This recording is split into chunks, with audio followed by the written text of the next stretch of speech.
हम बात करेंगे राजस्थान नगर पालिका अधिनियम 2009 के अध्याय 2 के बारे में। तो अध्याय 2 क्या कहता है? नगर पालिका का गठन और शासन, यानी कि इसका निर्माण कैसे होता है और इसमें शासन कैसे चलता है। तो ये जो अध्याय है वो है धारा 3 से धारा 50 तक, यानी कि सबसे ज्यादा धारा इसी के अंदर है, लेकिन यहाँ से सबसे ज्यादा क्वेश्चन भी पूछे जाते हैं, लगभग 7-8 क्वेश्चन। अब इस अध्याय में हम क्या करेंगे, जैसे धारा 3 है, धारा 4, धारा 5, तो धारा 3 के अंदर टोटल कितने क्वेश्चन बनते हैं? तो लगभग जैसे 20 क्वेश्चन धारा 3 में बन रहे हैं। धारा 4 के अंदर लगभग 10 क्वेश्चन बनते हैं। तो हम क्या करेंगे, धारा वाइज क्वेश्चन को डील करेंगे कि पहले हम धारा देखेंगे, धारा में क्या ऐसा है, उसके बाद में टोटल धारा में कितने क्वेश्चन बनते हैं उस पर हम डील करेंगे, उसको हम रीड करेंगे, उसके बाद में हम धारा 4 पे जाएंगे। तो इसी तरीके से हम 1 बाई क्वेश्चन करेंगे।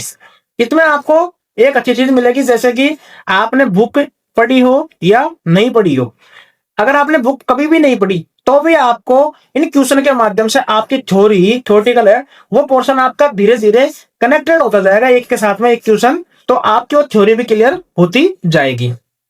अब हम पहला क्वेश्चन देखते हैं। तो पहला क्वेश्चन है जो हमारे पास है, यह है कि राजस्थान नगर पालिका अधिनियम 2009 की धारा 3 में क्या है। ठीक है, अब जैसे धारा 3 आ गई कि भाई धारा 3 में क्या है। अब ऐसे ही हम अब टोटल धारा 3 के क्वेश्चन करेंगे पहले, उसके बाद में धारा 4 पर आएंगे। तो धारा 3 जो बताती है वो बताती है नगर पालिकाओं का परिसीमन। Option A is the right answer. अब देखो, जो डिलिमिटेशन है नगर पालिकाओं को परिसीमन, ये अभी अभी लेटेस्ट है और ये करंट का मुद्दा भी है। गवर्नमेंट इसके ऊपर महिला बिल के नाम से बिल लाई थी, लेकिन वो फेल हो गया था। लेकिन अभी चांस है कि नेक्स्ट सत्र में, अभी जो संसद का सत्र चालू है, इसमें डिलिमिटेशन का बिल लाने वाली है। तो देखो इसमें क्या है, इसके अंदर होगा क्या कि जैसे ये कोई नगर पालिका है, मान को चलो ये बीकेआई नगर पालिका है बांदीकुई। अब डिलिमिटेशन में क्या होगा, डिलिमिटेशन में कि हम इसकी सीमाओं को चेंज करेंगे। हो सकता है बांदीकुई की सीमा इस साइड से हटाकर यहां से हटा दी और हमने यहाँ पे ये थोड़ी इसकी सीमा बढ़ा दी।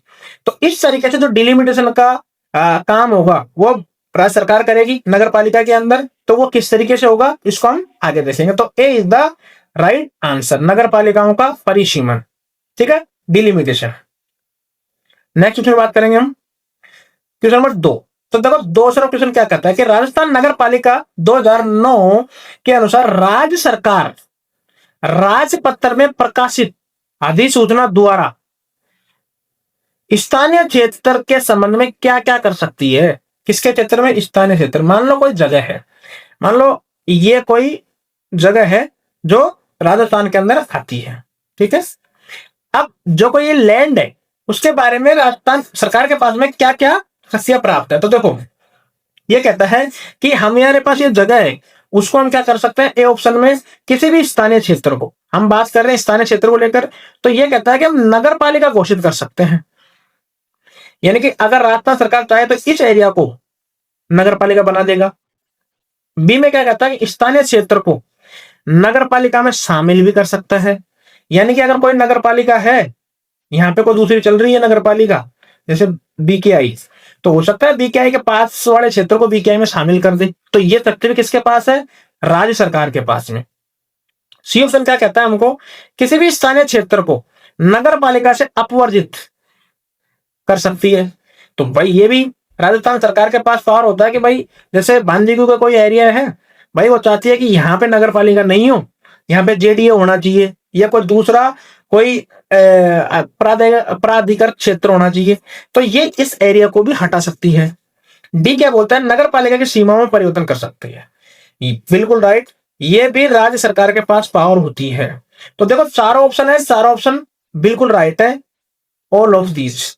लेकिन चारों ऑप्शन को आप एक बार देख लीजिए कि कोई भी क्षेत्र को अगर आपसे एक अलग अलग क्वेश्चन भी आएगा तो भी आपका आंसर होगा कि किसी नगर पालिका घोषित करने की शक्ति किसके पास है? राज्य सरकार के पास। नगर पालिका में शामिल करने की शक्ति किसके पास है? राज्य सरकार के पास में। किसी भी क्षेत्र को नगर पालिका से हटाने की, अपवर्जन का मतलब है हटाना, निकालना, हटाना। अगर कोई नगर पालिका से किसी क्षेत्र को हटा रहा है तो इसका पावर किसके पास होगा? राज्य सरकार के पास में।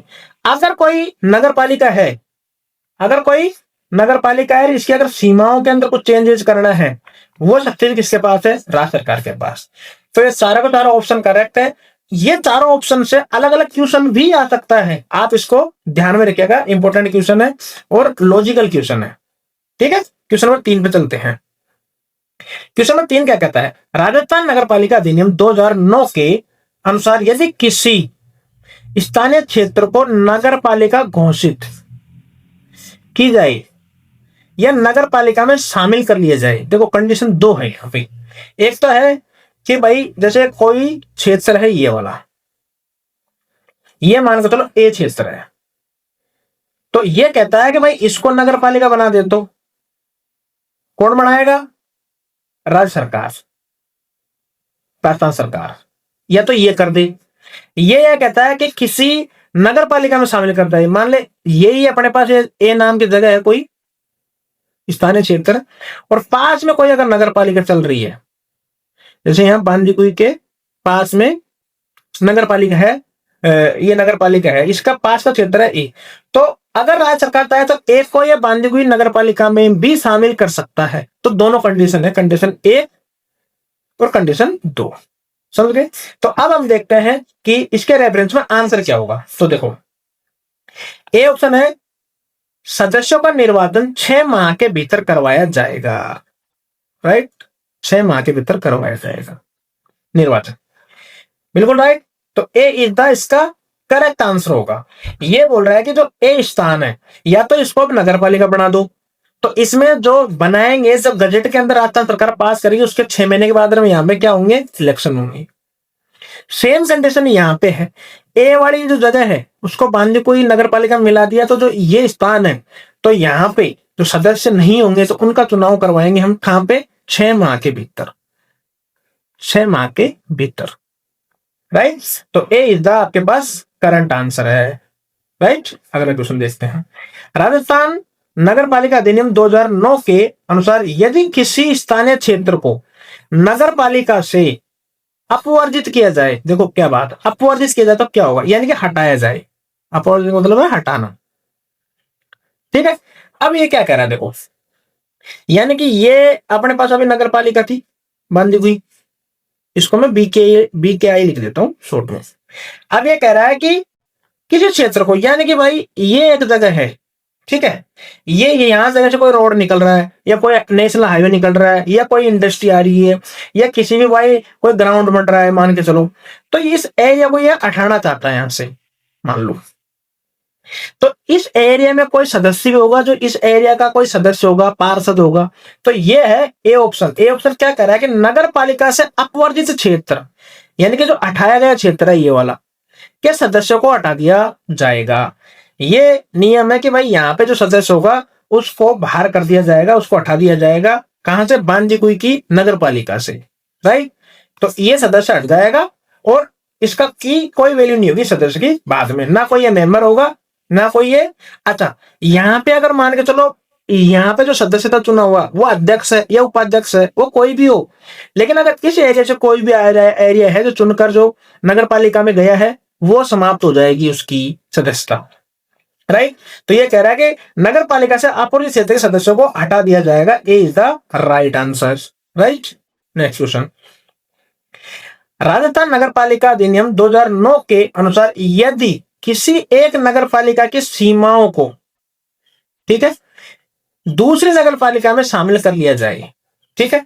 अब देखो, पहले यहाँ पे क्या बात हो रही थी अलग अलग, अब यहाँ पे कह रहे हैं कि भाई साहब ये एक नगर पालिका है, ये हमारी बांदीकुई नगर पालिका बीकेआई, ठीक है। अब इसके पास मान लो दूसरी नगर पालिका है जो है हमारे पास बसवा, लगा लेते हैं हम, बीएचए लगा लेते हैं बसवा। तो अब ये ऐसे कह रहे हैं कि भाई इसकी बांदीकुई की जो नगर पालिका की सीमा है, तो हम चाहते हैं कि इसको हटाकर इसमें ले लिया जाए, ठीक है। या इसकी नगर पालिका की सीमाएं हैं तो यहां से हटा के मान लो ये एरिया हटाकर इसमें शामिल कर ले जाए, किसी में भी शामिल कर ले एक दूसरे के में।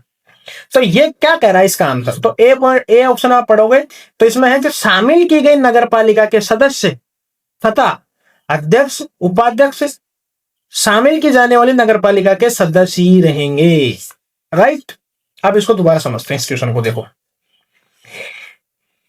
इसको दोबारा समझते हैं कि जैसे ये है, ये एक नगर पालिका हमारे पास बांधी हुई है, ठीक है, बी की आई, और एक ये नगर पालिका इसके पास मान के चलते हो बसुआ, बी ऐसे। अब ये कह रहे हैं कि भाई यहाँ पे 10 सदस्य हैं, 10 में से एक अध्यक्ष है, एक अध्यक्ष है, दूसरा उपाध्यक्ष है, और 8 इसके सदस्य हैं, ठीक है। सेम यहाँ पे है, यहाँ पे भी 10 लोग हैं, एक अध्यक्ष, उपाध्यक्ष और सदस्य, ठीक है, ये चीज है 10 लोग। अब ऐसे कह रहे हैं कि भाई इस एरिया को हम हटा दिए हैं और इसको अब हमने बसुआ वाले में शामिल कर लिया है, ठीक है, यहाँ पे। तो अब ये कह रहा है कि भाई इसमें जो भी आएगा इस एरिया से चुना हुआ लोग, चाहे इसका अध्यक्ष होगा, उपाध्यक्ष होगा या सदस्य होगा, ये इस नगर पालिका जो नई बाड़ी में ये शामिल हो रहे हैं वहां पे मात्र सदस्य होंगे। क्या होंगे? सदस्य होंगे। समझ गए बात को? और अगर इस पूरे एरिया को भी इसमें शामिल कर दिया जाए, अब आप दूसरी कंडीशन, भाई पूरे एरिया को शामिल कर दिए तो इसके अध्यक्ष हो मान के चल, या उपाध्यक्ष है या सदस्य है, इसके सारे, ये सारे जाकर यहां पे सदस्य कहलाएंगे ओनली। क्या? ओनली सदस्य। समझ गए बात को? तो ये कितना ये कहना चाहता है। तो यहां पे क्या होगा आंसर? शामिल की गई नगर पालिका के सदस्य तथा अध्यक्ष उपाध्यक्ष शामिल की जाने वाली नगर पालिका के सदस्य ही रहेंगे। ए इज द राइट आंसर। ठीक है, लॉजिकली है, 2 स्टार है, थोड़ा लॉजिक है, आप इस क्वेश्चन को समझिएगा। नेक्स्ट क्वेश्चन, राजस्थान नगर पालिका अधिनियम 2009 के अनुसार यदि किसी नगर पालिका को दूसरी नगर पालिका में शामिल किया जाता है, वही कंडीशन कि एक नगर पालिका है, ये दूसरी नगर पालिका है, ये ए नगर पालिका है, ये बी है, ये चाहते हैं कि ए को हम बी में शामिल कर लें। तो अब ए के साथ क्या होगा? तो ए क्या कह रही है? अवधि समाप्ति तक मिलाए गए नगर पालिकाओं के अध्यक्ष, उपाध्यक्ष और सदस्य उसी नगर पालिका के सदस्य माने जाएंगे। समझ गए बात को? यानी कि ए के जितने भी थे अध्यक्ष उपाध्यक्ष ये बी में शामिल हो जाएंगे, तो ये बी के सारे सदस्य कहलाएंगे, ओनली सदस्य। और ये नगर पालिका मान के चलो चुनाव इसमें कभी भी आओ, कोई भी आदमी का चाहे 6 महीने पहले ही किसी का चुनाव हुआ हो या 1 साल पहले हो, इसमें आने के बाद में जब 20 नगर पालिका का टाइमलाइन जो बचा हुआ है ना, टाइमलाइन, उसी टाइमलाइन के लिए चुने जाएंगे, उसी टाइमलाइन के लिए सदस्य कहले जाएंगे। बी का जो टाइम बचा हुआ है उसी के लिए मात्र। समझ गो? तो A is the right answer. Next question 7वां, राजस्थान नगर पालिका अधिनियम 2009 के अनुसार यदि एक नगर पालिका को 2 या अधिक नगर पालिकाओं में विभाजित किया जाए तो क्या होगा? यानी कि ये क्या कह रहा है, एक नगर पालिका है, इसको 2 टुकड़े में बांट दो, यानी कि ए नगर पालिका थी, इसको बी और सी में बांट दिया, तो अब इनके साथ क्या होगा? तो देखो हम पढ़ते हैं भाई, नव गठित नगर पालिका, नई नगर पालिका हो गई कि क्षेत्र का प्रतिनिधित्व करने वाले सदस्य ऐसी नवीन नगर पालिकाओं के सदस्य समझे जाएंगे। समझ गए बात को? यानी कि ए में थे तो ये एरिया तो एक ही है, तो उस टाइम पे भी यहाँ पे कोई सदस्य होगा, कोई उपाध्यक्ष होगा, अध्यक्ष होगा। तो जैसे बी है तो ये सारे हैं, सी है तो जहां से कट गया तो ये सारे जो सदस्य कहलाएंगे। बी एरिया से जो चुना गए थे वो बी के सदस्य हो जाएंगे, सी से जो चुने गए थे वो सी के सदस्य हो जाएंगे। समझ गए बात को? लेकिन यहाँ पे अध्यक्ष कौन रहेगा? वो उनमें से चुनाव होगा कि अध्यक्ष का वोट किसको जाता है। A is the right answer. Next question, Rajasthan नगर पालिका अधिनियम 2009 के अनुसार यदि कोई स्थानीय क्षेत्र नगर पालिका न रहे, समझ गए, तो राज्य सरकार क्या करेगी? कौन करेगा भाई? राज्य सरकार। ये सारे काम कौन कर रही है? राज्य सरकार ही कर रही है। ये कह रहा है कि भाई एक ये नगर पालिका है बांदीकुई, बी की आई। अब राज्य सरकार चाह रही है कि भाई ये नगर पालिका को मैं खत्म कर रहा हूं, यहां मैं कुछ दूसरा जेडीए ला रहा हूं, मान के चलो भाई इस एरिया को जेडीए में कन्वर्ट करना चाह रहा है, तो राज्य सरकार क्या करेगी? राज्य सरकार कहेगी राजपत्र में प्रकाशित करेगी एक आदेश। क्या करेगी? राजपत्र में आदेश प्रकाशित करेगी और द्वारा नगर पालिका को विज्ञप्त करेगी कि भाई अब से ये नगर पालिका नहीं है, और ये राजपत्र में प्रकाशित करेगी। उसी दिन से ये बांदीकुई नगर पालिका की जो गठन था वो समाप्त हो जाएगा यहाँ area. A is the right answer. जरूरी नहीं है कि जेडीए में कन्वर्ट करे, वैसे भी नगर पालिका को समाप्त कर सकती है। तो किसके पास शक्ति है? राज्य सरकार के पास। कौन कौन शक्ति है? किसी नगर पालिका में शामिल भी कर सकती है, वो हटा भी सकती है, वो किसी एरिया को दूसरे में मिला भी सकती है, या मान के चलो वो उस एरिया के जो भी क्षेत्र है उसमें से कोई छोटा क्षेत्र हटा भी दे और शामिल भी कर ले। ठीक है, तो 8वां क्वेश्चन हो गया। अब बात करते हैं 9वें क्वेश्चन पे। राजस्थान नगर पालिका अधिनियम 2009 के अनुसार नवीन गठित नगर पालिकाओं की सीमाएं, सीमा चिन्ह का अनुमोदन कौन करेगा? देखिए भाई, अब ये एक एरिया था, जो कोई गांव था मान लो चलो, अब ये जो नई नगर पालिका इसको बना दी एक। अब ये तो कौन करेगा? राज्य सरकार। क्या करेगा? प्रकाशित करेगा कि भाई इस एरिया को हमने नगर पालिका घोषित कर दिया है, इस गांव को है। तो अब वो कौन बनाएगा उसकी सीमा? तो सीमा के जो चिन्ह लगेंगे, यहाँ पे पत्थर काटे जाएंगे, हाँ, या फिजिकली जो बाउंड्री की जाएगी, या फिर यहाँ पे जो चिन्ह लगाए जाएंगे, तो ये चिन्ह लगाने का काम कौन करेगा? तो ये है भैया कलेक्टर के पास में, यह कलेक्टर द्वारा प्राधिकृत अधिकारी। C is the right answer. Maximum ये किसको देते हैं? एसडीएम या तहसीलदार को। समझ गए बात को? तो या तो कलेक्टर साहब करेंगे यहाँ पे जो भी सीमा चिन्ह करने हैं, या उनके द्वारा जो भी अधिकारी भेजा जाएगा वो करेगा। तो सी इज द राइट आंसर। लेकिन ये राज्य सरकार का क्या काम है? लेकिन राज्य सरकार ये गजट में प्रकाशित करेगा कि इस एरिया को हम नगर पालिका घोषित कर रहे हैं, ये काम है राज्य सरकार का। लेकिन इस क्वेश्चन के अनुसार समय सीमा और सीमा चिन्ह का कौन करेगा? कलेक्टर करेगा। सी इज द राइट आंसर। अब 10वां क्वेश्चन। क्वेश्चन क्या कह रहा है? राजस्थान नगर पालिका अधिनियम 2009 के अनुसार नवीन गठित नगर पालिकाओं की सीमाओं के सीमांकन का खर्च कौन वहन करेगा? अब भाई ये जो मानो नई नगर पालिका बन गई, अब यहाँ पे चिन्ह लगवा दिए। चिन्ह लगवाने के लिए कौन साहब आ गए? कलेक्टर साहब आ गए, या उनके द्वारा कोई अधिकारी आ गया।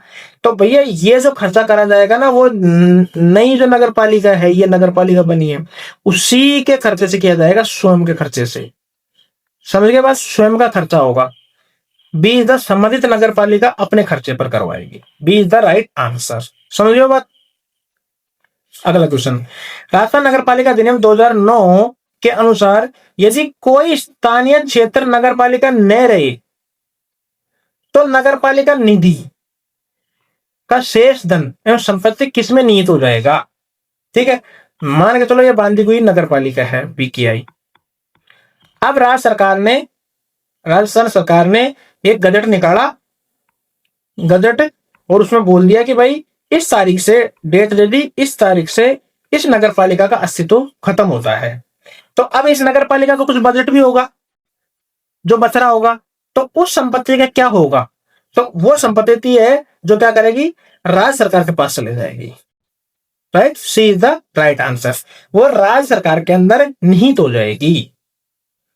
ओके, अब अगला क्वेश्चन देखो।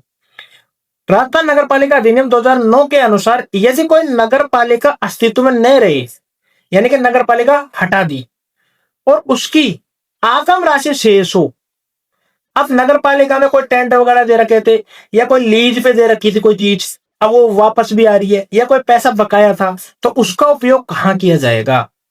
देखो भाई, ये नगर पालिका थी बंद हुई, अब इसको थोड़ी देर पहले समाप्त कर दी थी राज्य सरकार ने। तो भैया इसका जो पैसा पड़ा हुआ था, जो शेष राशि थी, वो तो राजस्थान सरकार के खाते में चली गई। लेकिन अब इसका बांधी कुई को तो खत्म कर दिया नगर पालिका को, तो अब इसका कोई अगर पैसा बकाया है जो कोई इंसान देगा, मान लो कोई टैक्स देगा, या कोई लीज पे कोई चीज दे रखी थी तो उसके पैसे बकाया है, तो कोई भी संपत्ति जो बकाया है, ये पैसा है, तो उसमें क्या होगा? तो ये क्या करेगा भाई, जो पैसा बचा हुआ था वो तो राजस्थान सरकार के पास चले गया, और जो आने वाला पैसा है, आने वाला पैसा, तो आने वाला पैसा क्या करेगा? संबंधित स्थानीय क्षेत्र पर व्यय किया जाएगा, यानी कि वो इसी क्षेत्र पर बांधी कुई पे ही खर्च किया जाएगा। भाई ये बांधी कुई पे ही खर्च किया जाएगा, पूरा पैसा ये बांधी कुई पे ही खर्च किया जाएगा। लेकिन जो बचा हुआ था वो राज्य सरकार के पास चले गए, तो B is the right answer. अब देखो क्वेश्चन नंबर 13 क्या कहता है। राजस्थान नगर पालिका अधिनियम 2009 के अनुसार यदि कोई नगर पालिका अस्तित्व में न रहे, ठीक है, यानी कि नगर पालिका मिटा दी और उसका क्षेत्र किसी अन्य स्थानीय प्राधिकारी क्षेत्र में शामिल कर लिया जाए। अन्य स्थानीय प्राधिकार क्षेत्र का मतलब समझ रहे हो आप? जैसे जेडीए हो गया, यानी कि कोई जेडीए में शामिल कर लिया, या फिर और भी जैसे रेरा है, ऐसे क्षेत्र हैं जिसमें शामिल कर लिया जाए। तो नगर पालिका निधि एवं अन्य संपत्ति का क्या होगा? तो देखो अब इसके अंदर क्या होगा, इसके अंदर यह है कि संबंधित अन्य स्थानीय प्राधिकार अधिकारी अधिकारिता में शामिल कर लिया जाएगा। सी इज द राइट आंसर। यानी कि अगर ये अब बांधी कोई जो नगर पालिका थी, मान के चलो पहले हम इसको खत्म कर रहे थे तो राज्य सरकार के पास पैसा गया, जो आने वाला जो पैसा था वो इस बांदीकुई एरिया पे खत्म खर्च हो जाएगा। लेकिन अब इस कंडीशन क्या कर रहे हैं, बांदीकुई को नगर पालिका से हटाकर हम बना रहे हैं इसको जेडीए। कोई भी ऐसा क्षेत्र वो जेडीए कोई भी ऐसा स्कीम के तहत, जैसे जेडीए है या रेरा है, जैसे इंडस्ट्रियल एरियाज हैं बहुत सारे जिनको अलग अलग नाम देते हैं आईटीएफ बना रहे हैं, तो इस तरह का कोई चीज बना रहे हैं तो ये पैसा सरकार के पास नहीं जाएगा। जो बका हुआ पैसा था, जो बचा हुआ पैसा था वो जेडीए के अंदर आ जाएगा ऑटोमेटिक। भाई जो संपत्ति बची थी वो अब जेडीए के नियम के अनुसार खर्च होगी, इसी एरिया को जेडीए बना दिया गया। या मान के चलो कोई भी जैसे आईटी औद्योगिक क्षेत्र बना दिया इसको, तो ये पैसा पूरा आईटी औद्योगिक क्षेत्र के रूल रेगुलेशन के अंदर आ जाएगा और उसमें खर्च होगा। तो सी इज द राइट आंसर कि संबंधित अन्य स्थानीय प्राधिकारी की अधिकारिता में शामिल की जाएगी। अब इसका ए ऑप्शन भी देखिए आप कि राज्य सरकार में सामान्य कोष में जमा कर दी जाएगी, लेकिन ये बिल्कुल गलत आंसर है, नहीं की जाएगी। क्यों? क्योंकि हम इस एरिया का डेजिग्नेशन चेंज कर रहे हैं। पहले नगर पालिका थी तो अब इसको जेडीए कर दिया, इसलिए। समझ आ गए? क्लियरिटी आ गई? राइट। नेक्स्ट क्वेश्चन, राजस्थान नगर पालिका अधिनियम 2009 के अनुसार यदि स्थानीय क्षेत्र को एक नगर पालिका से अपवर्जित करके दूसरी नगर पालिका में शामिल कर लिया जाए तो राज्य सरकार क्या करेगी? ठीक है, अब देखो बात क्या कह रहा है।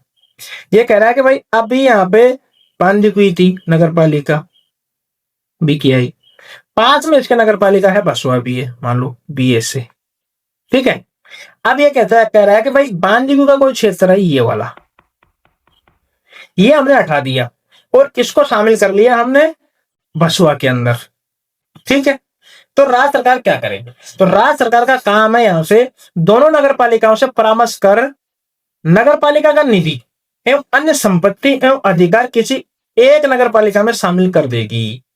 A is the right answer. समझ गए बात को?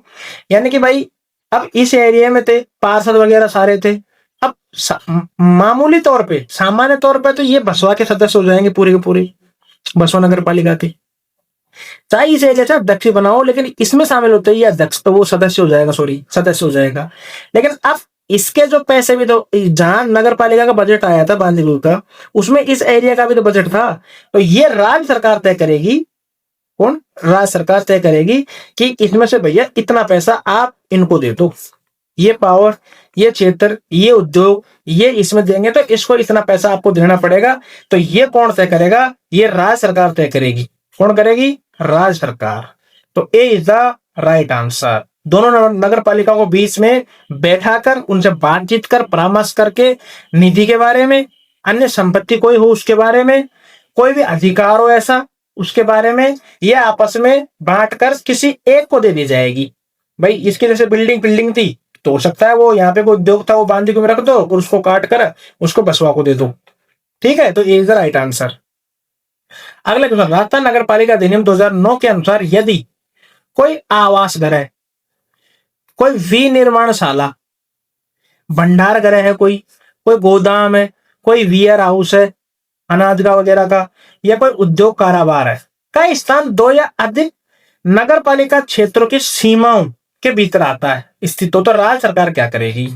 भैया ये क्वेश्चन आया हुआ था, स्टार लगा लेना। अब ये कह रहा है कि जैसे मान लो चलो अभी हमारे पास थी बांदीकुई नगर पालिका, ठीक है, और ये है बसवा नगर पालिका, ठीक है। अभी इतना पास तो नहीं, लेकिन इस क्षेत्र में भी कोई दूसरी नगर पालिका हो या कोई घोषित कर दिया हो कि भाई इस क्षेत्र को भी नगर पालिका बनाएंगे किसी को, तो अब ये ऐसे कह रहा है कि जैसे मान के चलो इसका कोई क्षेत्र था, उसको काट के हमने बसवा को दिया, ठीक है।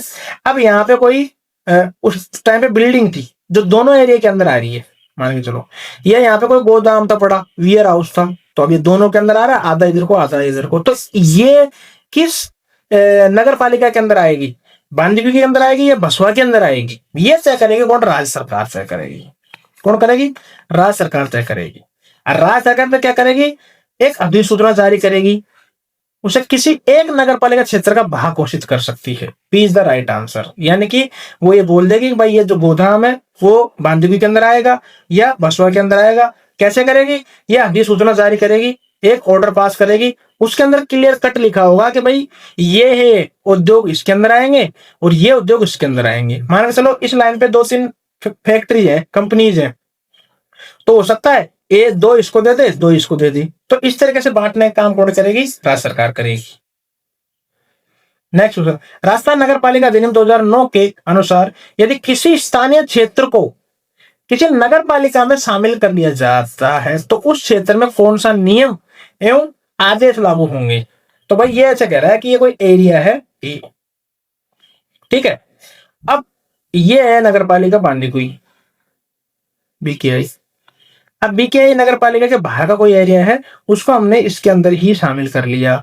तो यहाँ पे जो रूल रेगुलेशन है वो क्या लगेंगे? बांदीकुई नगर पालिका के लगेंगे, बांदीकुई नगर पालिका के लगेंगे। और जो ये एरिया बच रहा है उसमें इलेक्शन हो जाएंगे, कहां पे? 6 महीने बाद में। समझ गए बात को? ठीक है, 6 महीने बाद में हो जाएंगे। तो ये क्या कर रहा है? सम्मिलित की गई नगर पालिका के सभी नियम एवं आदेश लागू होंगे। Right, C is the right answer. यानी कि हम इसमें शामिल कर रहे हैं तो इसके नियम इसके ऊपर लागू होंगे। C is the right answer. Next question, तो 17वां क्वेश्चन क्या कहता है? राजस्थान नगर पालिका अधिनियम 2009 के अनुसार यदि किसी गांव का कोई क्षेत्र, ठीक है, गांव का कोई क्षेत्र नगर पालिका घोषित किया जाए तो सरपंच, उप सरपंच और पंच की स्थिति क्या होगी? तो देखो यहां 2 कंडीशन बनती है। जैसे मान के चलो ये गांव है, ए कोई गांव है, ठीक है, और यहाँ पास है जो अब हम बात कर रहे थे भी बीकेआई नगर पालिका। कौन? बीकेआई, यानी कि बांदीकुई कोई नगर पालिका है, उसके पास का कोई गांव है। तो इस गांव को इस बांदीकुई नगर पालिका क्षेत्र में शामिल कर लिया जाए, कंडीशन 1, ठीक है। अब इसमें अगर शामिल कर लिया जाए पूरा का पूरा तो ये हो जाएंगे यहाँ के जो भी सरपंच, उप सरपंच और पंच है, ये अगर ये एरिया पूरा का पूरा गांव का इसमें शामिल हो गया तो ये बांदीकुई नगर पालिका के नए सदस्य कहलाएंगे, सदस्य, ठीक है, ये हो जाएंगे सदस्य कहलाएंगे। अब दूसरी कंडीशन देखो, ये हमारे पास है, जैसे ये गांव था ई और यहां पे बांदीकुई, ये सॉरी ये कोई गांव था ए, ये गांव था ए, ठीक है। इस गांव को नगर पालिका घोषित कर दिया, पूरे को नगर पालिका घोषित कर दिया। किसने? राज्य सरकार ने। कैसे करेगा? गजट में पास करके करेगा, ठीक है। तो इस गांव का जो सरपंच था, सरपंच, उप सरपंच, पंच, वो सरपंच बन जाएगा अध्यक्ष, उप सरपंच बन जाएगा उपाध्यक्ष, और जो पंच थे वो यहाँ पे सदस्य हो जाएंगे। समझ गए केस 2 के बारे में? ये दूसरे नंबर का है, ये पहले नंबर का हो गया। ये समझ आ गई कि भाई अगर कोई छोटा सा एरिया इसमें शामिल कर लिया जाए किसी गांव का तो वो सारे सदस्य होंगे, लेकिन अगर किसी गांव को पूरे को ही नगर निगम बना दिया जाए तो जो उसका गांव का सरपंच होगा वो अध्यक्ष हो जाएगा, उप सरपंच जो उपाध्यक्ष हो जाएगा और पंच जो सदस्य हो जाएंगे। समझ आ गई बात? तो A is the right answer. यानी कि उन्हें क्रमशः अध्यक्ष, उपाध्यक्ष एवं सदस्य माना जाएगा। यानी कि सरपंच को अध्यक्ष बना देंगे, उप सरपंच को उपाध्यक्ष बना देंगे और पंचों को सदस्य बना देंगे। कब बना देंगे? जब कोई ए एरिया है और इसको नगर पालिका घोषित कर दी तो। समझ गए बात? ठीक है। क्वेश्चन नंबर 18, राजस्थान नगर पालिका अधिनियम 2009 के अनुसार यदि किसी गांव के क्षेत्र को गांव से अपवर्जित करके किसी नगर पालिका में शामिल कर लिया जाए तो उस क्षेत्र के सरपंच, उप सरपंच और पंच की स्थिति क्या होगी? तो अब ये कह रहा है, देखो वही, यानी कि ये जो गांव था उसको बीकेआई में शामिल कर लिया, ठीक है। अब ए के जो सरपंच थे, उप सरपंच और पंच, उनको क्या समझा जाएगा? अतिरिक्त सदस्य समझा जाएगा। किसका? बांधी हुई नगर पालिका का। समझ गए बात को? ए इज द राइट आंसर। ये हमने ग्राफ बना के भी देख लिया था। नेक्स्ट क्वेश्चन, राजस्थान नगर पालिका अधिनियम 2009 के अनुसार यदि किसी गांव को नगर पालिका घोषित कर दिया जाए तो क्या होगा? ठीक है, पूरा गांव के गांव को ही नगर पालिका घोषित करती है। तो एक चीज तो हमने वो पढ़ ली कि भाई ये गांव है, इसको नगर पालिका बना दिया, तो इसका जो सरपंच था वो अध्यक्ष बन गया, उप सरपंच था वो यहाँ पे उपाध्यक्ष बन गया, ठीक है, और जो पंच थे वो पंच थे यहाँ के, वो यहाँ पे सदस्य बन गए। समझ गए बात को? ये तो था एक कंडीशन। अब ये कह रहा है कि गांव को नगर पालिका घोषित कर दिया जाए तो यहाँ पे क्या रूल रेगुलेशन अलग होंगे। तो देखिए, अब इसके अंदर गांव की संपूर्ण संपत्ति, परिसंपत्तियां एवं दायित्व नगर पालिका के हो जाएंगे। ए इज द राइट आंसर। यानी कि यहाँ पे नगर पालिका अधिनियम 2009 लागू हो जाएगा। इसी हिसाब से यहाँ पे नियम लागू हो जाएंगे। बी है पंचायत काम करना बंद कर देगी, भाई पंचायत का काम ही नहीं रहेगा। सी है ऐसे क्षेत्र जहां राजस्थान पंचायत राज अधिनियम 1994 में लागू हो जाएगा वो खत्म हो जाएगा, उसकी जगह 2009 नगर निगम अधिनियम लागू हो जाएगा। वह क्षेत्र गांव नहीं रहेगा। तो A is the right answer. यानी कि सारे के सारे ऑप्शन सही है भाई, ये यहाँ पे बदलाव होंगे, राइट। अब देखो यहाँ पे धारा 3 खत्म होती है, 20 क्वेश्चन होकर 19 क्वेश्चन धारा 3 में होते हैं, 20वां क्वेश्चन है उसके अंदर क्या कहते हैं, राजस्थान नगर पालिका अधिनियम 2009 की धारा 4 में क्या है। समझ गए बात? धारा 4 में क्या है? तो धारा 4 का देखो, अभी हमने नगर पालिका बना दी, या नगर पालिका में बनाई है तो न्यू, या किसी में चेंज किया है, ठीक है, कुछ तो नया काम किया है इसके अंदर। तो अब जो धारा 4 इस पर लागू होगा, तो धारा लागू 4 ऐसा कह रहे कि भाई हमने कोई चेंज किया है या हमने नया बनाया, तो उनको हम छूट क्या क्या देंगे? भाई नए नए में छूट देनी पड़ेगी, सारे संसाधन तो होंगे नहीं, तो छूट ही है। तो वो है बी ऑप्शन, राज्य सरकार द्वारा अधिसूचना जारी करके, ठीक है, कर उपबंधों के ऑपरेशन से छूट। B is the right answer. भाई इसमें जैसे टैक्स वगैरह है के नियम है, तो इनमें छूट दी जाएगी कि भाई अभी आपको इस तरीके का छूट दी जाती है। कब तक दी जाएगी? वो समय सीमा उसके अंदर अधिसूचना में लिखी होगी, और कौन कौन से रूल आपको के साथ छूट दी जा रही है, ठीक है, उसके हिसाब से इसमें काम होगा। तो B is the right answer. 4 में है छूट, किसमें? भाई कर आदि उपबंधों के है ना, उसके अंदर टैक्स वगैरह के अंदर, या कोई नियम यहाँ पे लागू है, जैसे जैसे सभी नगर पालिकाओं के चिन्ह होने चाहिए, लेकिन इसके हो सकता है नहीं हो उसी टाइम पे, है किसी में बाउंड्री हो, नहीं इसमें नहीं है, तो उस तरीके के यहाँ पे छूट दी जाएगी जो बजट के अंदर लिख दी जाएगी। B is the right answer.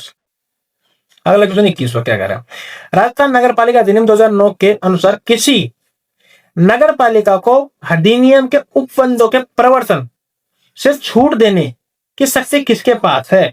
समझ गए बात को? यानी कि कोई नियम है, मान लो कोई नियम है, तो यहां से छूट दी जा रही है इसको, ठीक, तो छूट देने की जो शक्ति है वो किसके पास है? वो राज्य सरकार के पास है। डायरेक्ट राज्य सरकार देगी। अगर कोई नई नगर पालिका बना रहा है या फिर किसी में चेंज कर रहा है, तो छूट देने का किसमें है? डी, राज्य सरकार के पास है। राज्य सरकार जो अधिसूचना जारी करके उपबंधों को लागू करने की छूट दे सकती है। D is the right answer. अगला क्वेश्चन, अब ये धारा 5 की बात करेंगे, धारा 4 में कम क्वेश्चन है। अब राजस्थान नगर पालिका अधिनियम 2009 की धारा 5 में क्या है? तो धारा 5 में क्या है कि देखो, जैसे अब हमने क्या करा, उसको छूट भी दे दी। अब छूट देने के बाद में अब ये नगर पालिका है कोई, या तो इसमें परिवर्तन करा था या इसको नया बनाया था, उसके बाद में इसको छूट भी दे दी, और छूट देने के बाद में भैया इसकी अब प्रॉपर होगा कि भाई इसका डॉक्यूमेंटेशन होगा, है इसमें कौन कौन काम करेगा, वर्क, तो पूरी फ्रेमिंग होगी इसकी। तो ये कहता है नगर पालिकाओं की स्थापना एवं निगमन, ठीक है, निगमन, यहां ने और लगा लेना, निगमन। तो इसके अंदर क्या क्या है कि यहाँ की नियमावली बनेगी पूरी, प्रेस्क्राइब्ड फॉर्म के अंदर की पूरी नियमावली होगी, पूरा लागू होगा, पूरी तरीके से एरिया को लिखा जाएगा, प्रॉपर तरीके से डॉक्यूमेंटेशन होगा, फ्रेमिंग होगी धारा 5 के अंदर इसकी, ठीक है। C is the right answer. Question number 23 है, राजस्थान नगर पालिका अधिनियम 2009 के अनुसार संक्रमण क्षेत्र ट्रांजिशनल एरिया के किस प्रकार की नगर पालिका होगी? भाई कोई अगर एरिया है जो ट्रांजिशनल एरिया है तो वहां पे नगर पालिका बोर्ड होगा। सी इज द राइट आंसर। किसमें? ट्रांजिशनल एरिया में, संक्रमण क्षेत्र के अंदर। नेक्स्ट क्वेश्चन है, अगर कोई नगर पालिका लघुत्तर नगरीय क्षेत्र स्मॉलर अर्बन एरिया है के लिए किस प्रकार की नगर पालिका होगी? तो यहाँ पे नगर परिषद होगी। जहां पे यानी कि कोई छोटा शहर है या छोटा शहर या कोई शहर जैसा दिख रहा है छोटा, तो वहां पे क्या होगा? यहाँ पे होगा नगर परिषद। ठीक है, अगला क्वेश्चन, यानी कि अगर कोई वृहत नगरीय क्षेत्र है, लार्ज अर्बन एरिया, कि कोई बड़ा शहर है, बड़ा शहर है यानी कि आबादी ज्यादा है, तो वहां पे क्या बनाएंगे हम? नगर निगम बनाएंगे। सी इज द राइट आंसर। ठीक है, नेक्स्ट क्वेश्चन, राजस्थान नगर पालिका अधिनियम 2009 के अनुसार नगर पालिका बोर्ड, नगर परिषद एवं नगर निगम के निगमन के संबंध में क्या प्रावधान है?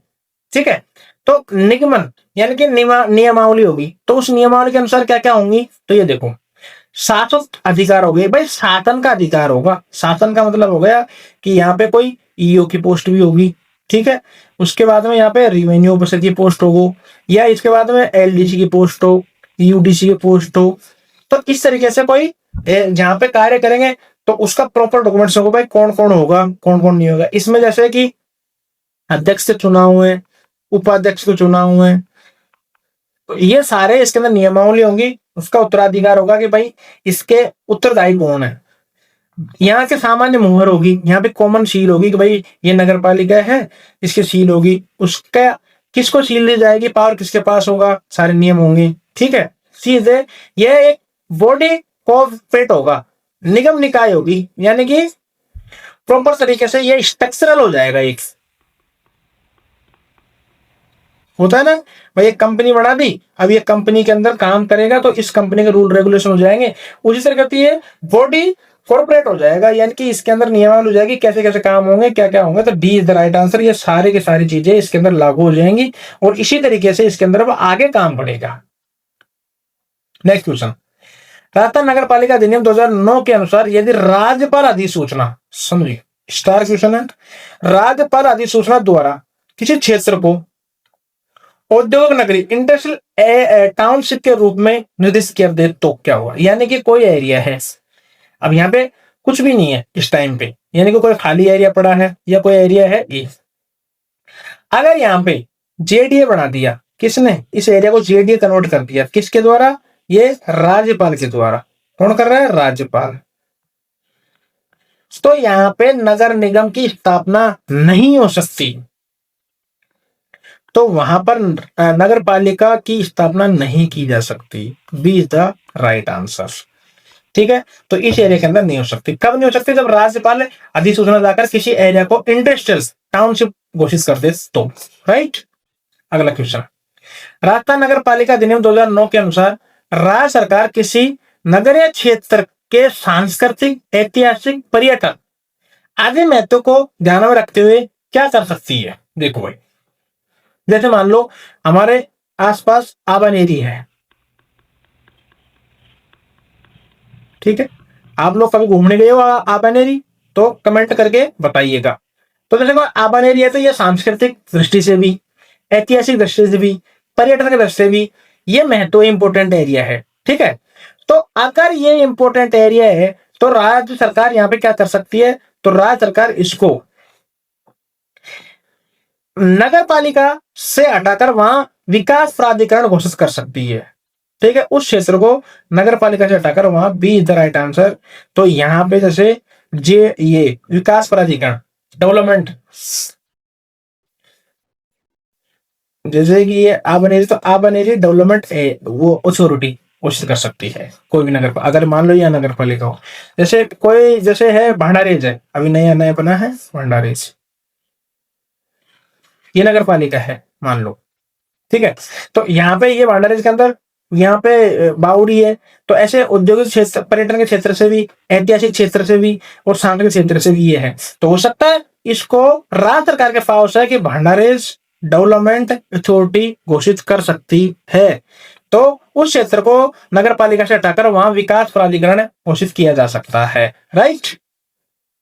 अगला क्वेश्चन, अगला क्वेश्चन है राजस्थान नगर पालिका अधिनियम 2009 की धारा 6 में क्या प्रावधान है। और धारा 6 के अंदर क्या प्रावधान है, तो इसके अंदर है नगर पालिका की संरचना इज द राइट आंसर।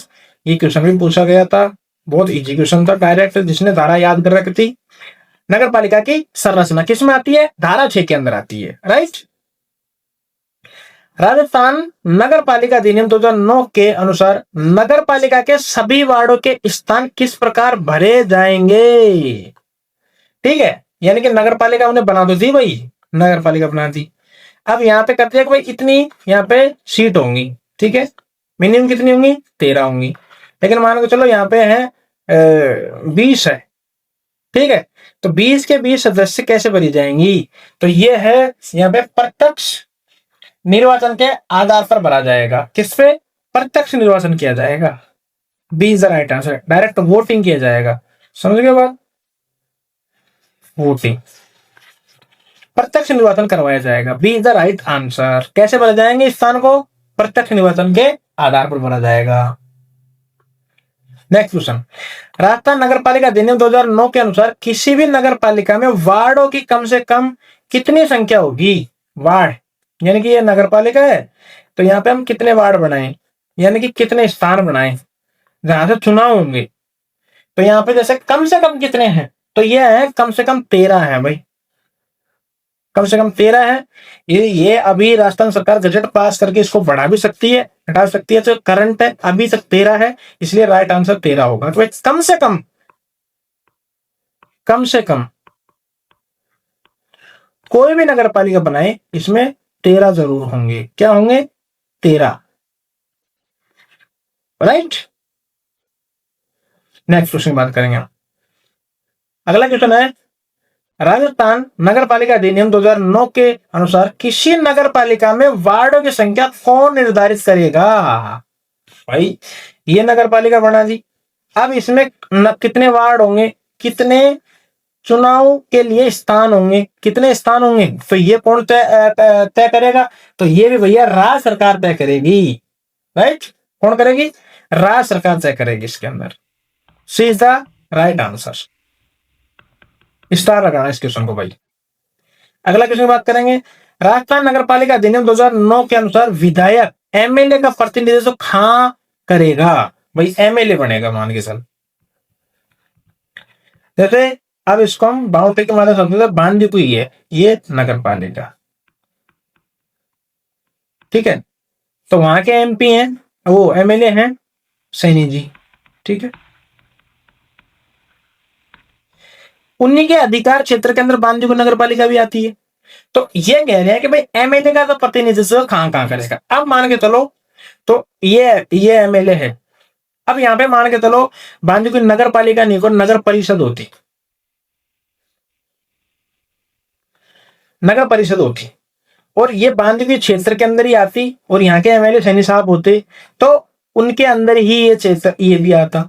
अब मान लो निगम होता, बांदीकुई है जो नगर निगम बन जाए, नगर निगम बन जाए, ठीक है, और यहाँ के एमएलए साहब कौन है, सैनी साहब है, तो ये सैनी साहब इस नगर पालिका के अंदर भी जाएंगे, यहाँ पे भी इनका अस्तित्व होगा। तो ये क्या करें, केवल नगर पालिका बोर्ड में, नगर परिषद में, नगर निगम में, तो नगर पालिका बोर्ड, नगर परिषद, नगर निगम, तीनों में। तो D is the right answer. ये तीनों के अंदर ही होंगे किसका, एमएलए का अस्तित्व, एमएलए का। तो यानी कि उनके अधिकार क्षेत्र के अंदर यहाँ पे आएंगे कुछ शक्तियां, वो जाएंगे यहाँ मीटिंगों में जाएंगे, यहाँ से कोई भी काम हो रहा है या किसी भी चीज की यहाँ पे बदलाव हो रहा है, डेवलपमेंट हो रहा है, तो उसी को भी देख करने के लिए एमएलए के पास में पावर होंगे, वहां पे नियम होंगे कि यहाँ पे एमएलए तीनों में जा सकता है। राइट। तो नेक्स्ट क्वेश्चन है 34। तो नेक्स्ट क्वेश्चन है 34, राजस्थान नगर पालिका अधिनियम 2009 के अनुसार एमपी का प्रतिनिधित्व तो कहां होगा। तो भाई एमपी बड़े होते हैं, ठीक है, तो एमपी तार का जो प्रतिनिधित्व होगा वो नगर परिषद में होगा और नगर निगम में होगा, सिर्फ दोनों में होगा, ठीक है। तो B is the right answer.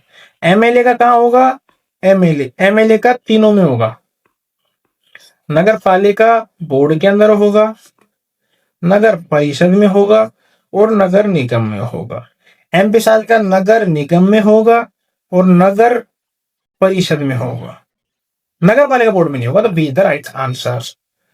क्या कर, राजस्थान नगर पालिका अधिनियम 2009 के अनुसार नगर पालिका बोर्ड, नगर परिषद और नगर निगम में मनोनीत सदस्य की संख्या कितनी होगी? अब भाई यहाँ पे सदस्य मनोनीत किए जाएंगे तो कितने कितने सदस्य हो जाएंगे? तो ये होंगे भाई 6, 8, 12। यानी कि नगर पालिका बोर्ड के अंदर कितने होंगे? 6 होंगे। नगर परिषद में कितने होंगे?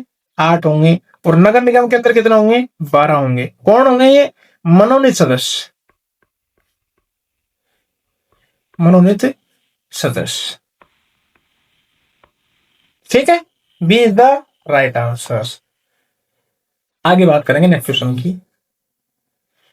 राजस्थान नगर पालिका अधिनियम 2009 के अनुसार मनोनीत सदस्य के संबंध में कौन सा कथन सही है? अब जो मनोनीत सदस्य हो रहे हैं उनमें से कौन सा कथन सही है? तो उसे मतदान का अधिकार होगा। ऑप्शन ए देखो, तो उसे मतदान का अधिकार होगा क्या? नहीं होगा। जो भी मनोनीत सदस्य होंगे उसको मतदान का अधिकार बिल्कुल भी नहीं होगा। ठीक है। दूसरा, उसे केवल अध्यक्ष के चुनाव में मतदान का अधिकार होगा? नहीं होगा। उसे केवल बजट पर मतदान का अधिकार होगा? नहीं होगा। उसे मतदान का अधिकार नहीं होगा। D is the right answer. भाई मनोनीत सदस्य होते हैं ना, मनोनीत सदस्य, उनको वोट का अधिकार नहीं होता, वोट नहीं दे पाएंगे किसी भी मतदान के अंदर। D is the right answer. अगला क्वेश्चन, राजस्थान नगर पालिका अधिनियम 2009 के अनुसार मनोनीत सदस्यों पर कौन सी धाराओं के उपबंध लागू नहीं होंगे? ये ऐसे कह रहे हैं कि भाई जो राजस्थान नगर पालिका अधिनियम की जो कौन सी ऐसी धाराएं हैं जिसके नियम मनोनीत सदस्यों पे नहीं लगेगी? तो धारा 24 और धारा 35। सी इज द राइट आंसर। धारा 24 और धारा 35 इन पे लागू नहीं होगी। किस पे? मनोनीत पर। मनोनीत जो सदस्य होंगे उन पे लागू नहीं होगी, लागू नहीं होगी। ठीक है, बहुत अच्छा क्वेश्चन है, लगा लीजिएगा। और मनोनीत सदस्य कितने होंगे? 6 होंगे, 8 होंगे और 12 होंगे। समझ गए? नगर पालिका बोर्ड, नगर परिषद और नगर निगम। ठीक है। और कम से कम नगर पालिका के अंदर कितने होंगे? वार्ड 13 होंगे अभी तक, और गजट के अंदर कुछ बढ़ाकर कर दिए होंगे तो हम देखेंगे। नेक्स्ट क्वेश्चन, राजस्थान नगर पालिका अधिनियम 2009 के अनुसार मनोनीत सदस्यों को किसी भी समय हटाने की शक्ति किसके पास है? तो अगर कोई मनोनीत सदस्य है तो राज्य सरकार के पास में उनको हटाने की शक्ति हमेशा रहती है। B is the right answer. वो कभी भी हटा सकती है, रिमूव कर सकती है। क्या कर सकती है? रिमूव कर सकती है। किसको? मनोनीत सदस्यों को। B is the right answer. अगला क्वेश्चन, राजस्थान नगर पालिका अधिनियम 2009 के अनुसार मनोनीत सदस्यों में निम्न में से किसका सम्मिलित होना अनिवार्य है? राइट। तो भाई ये ऐसा कह रहा है कि भाई मनोनीत सदस्य उसमें किसका होना जरूरी है? जैसे मनोनीत सदस्य, तो ये क्या कह रहे हैं? दिव्यांग व्यक्ति का होना बहुत जरूरी है। B is the right answer. Physical handicap का होना बहुत जरूरी है, वो कंपलसरी रखा है। कितने में से? 6, 8 और 12 है मनोनीत सदस्य। ठीक है, तो इनमें से कौन हो चाहिए? एक सदस्य, एक सदस्य कौन हो? फिजिकल हैंडीकैप्ड होना जरूरी है। समझ गए बात को? ठीक है। नेक्स्ट में बात करेंगे क्वेश्चन नंबर 40, राजस्थान नगर पालिका अधिनियम 2009 के अनुसार नगर पालिका की बैठकों में मतदान का अधिकार किसे होगा? ठीक है भाई, मतदान का अधिकार किसे होगा? केवल एमएलए को हो गया क्या? केवल सांसद को हो गया क्या? एमएलए हो सांसद दोनों को। तो भैया सी इज द राइट आंसर। भाई दोनों को होगा मतदान का अधिकार। ठीक है, इनको होगा। लेकिन एमपी को कहां होगा? नगर निगम में और नगर परिषद में। ठीक है, एमएलए को कहां होगा? नगर निगम, नगर परिषद और नगर पालिका बोर्ड, तीनों में होगा एमएलए को। तो सी द राइट आंसर। ठीक है। अगला क्वेश्चन, राजस्थान नगर पालिका अधिनियम 2009 के अनुसार विधायक, एमएलए एवं सांसद एमपी इस अधिनियम की किन बातों के अधीन नहीं होंगे? तो 2000 जो राजस्थान नगर पालिका अधिनियम 2009 है, उसकी हम बात कर रहे हैं। तो ये क्या करे, किसी भी निरर्हता एवं कार्यवाही के अधीन नहीं होंगे, यानी कि अयोग्यता, B is the right answer. इस नियम के जो भी निहरता है एवं कार्यवाही के अधीन नहीं होंगे, यानी कि कोई भी इनकी कंडीशंस है वो किस पे लागू नहीं होती, एमएलए एमपी पे लागू नहीं होती। B is the right answer. अगला क्वेश्चन बात करेंगे। राजस्थान नगर पालिका अधिनियम 2009 के अनुसार राज्य सरकार राजपत्र में अधिसूचना द्वारा जनगणना के पश्चात किसका पुनर्निर्धारण कर सकती है? देखो, जैसे जनगणना होगी, जैसे अभी 2011 के अंदर हुई तो उसके आंकड़े चल रहे हैं, अभी नई जनगणना आएगी तो ये राज्य सरकार के पास पावर है, राजस्थान सरकार के पास। तो वो क्या करेगी कि जनसंख्या के आधार पर स्थानों एवं वार्डों की संख्या, सी द राइट आंसर। जैसे मान ली किसी नगर पालिका है बांदीकुई भी, क्या है इसमें पहले सीट थी, मान के चलो 17, अब नई जनगणना आ गई, उसमें लोगों की संख्या बढ़ गई, यहाँ की जनसंख्या बढ़ गई, तो अब इसको हो सकता है राजस्थान सरकार 30 कर दी, ठीक है, या 25 कर दी। तो ये राज्य सरकार के पास में पावर होगी, कब होगी? नई जनगणना के बाद में वो दोबारा वार्डों की संख्या बढ़ा सकती है। C is the right answer. Rajasthan नगर पालिका अधिनियम 2009 के अनुसार जनगणना पूर्ण होने पर राज्य सरकार राजपत्र में कैसे करेगी? राज्य सरकार करेगी क्या? राजपत्र में जनगणना पूर्ण होने पर अधिसूचना द्वारा किसका पुनः अवधारण कर सकेगी? किसका कर सकेगी भाई? वहां पे वार्डों की संख्या, वार्डों की जनसंख्या के अनुपात में, right? B is the right answer. किसके पास पावर होगा? राज्य सरकार के पास पावर होगा, गवर्नमेंट के पास, राजस्थान गवर्नमेंट के पास, राइट? अगला क्वेश्चन। राजस्थान नगर पालिका अधिनियम 2009 के अनुसार पिछड़े वर्ग ओबीसी के लिए आरक्षित स्थानों का निर्धारण किस आधार पर किया जाएगा? भाई ओबीसी को रिजर्वेशन कैसे मिलेगा? किसमें? नगर पालिका के अंदर। अगर कोई नई नगर पालिका बन रही है तो वो क्या कह रहे हैं कि भाई कुल स्थानों का 50%, नगर पालिका में कुल स्थान 50%, उसमें से माइनस कर दो अनुसूचित जाति, अनुसूचित जनजाति, एससी प्लस एसटी को मिलाकर टोटल जनसंख्या का प्रतिशत है, इसको मान सकते तो कुल स्थानों का परसेंट में से, तो जो बचेगा वो होगा ओबीसी का सीट, निर्धारित सीट होगी। सी इज द राइट आंसर, ठीक है। अगला, राजस्थान नगर पालिका अधिनियम 2009 के अनुसार पिछड़े वर्ग ओबीसी के लिए आरक्षित स्थानों का प्रतिशत अधिकतम कितना होगा? ध्यान रखना, मैक्स पूछा है, मैक्सिमम हो सकती है 21%। B is the right answer, max, B is the right answer. अगला क्वेश्चन, राजस्थान नगर पालिका अधिनियम 2009 के अनुसार यदि अनुसूचित जाति एससी, अनुसूचित जनजाति एसटी कि सम्मिलित जनसंख्या का प्रतिशत 70% से अधिक नहीं है, ठीक है, ये कोई नगर पालिका है, यहां पे एससी प्लस एसटी मिलाकर अगर 70% से ज्यादा नहीं है तो पिछड़े वर्ग ओबीसी के लिए कितने स्थान आरक्षित होंगे? रिजर्व्ड, तो एक स्थान होगा भैया, ए इज द राइट आंसर। एक स्थान इसमें ओबीसी को दिया जाएगा, reserved, A is the right answer. Important है भैया, लगा लेना।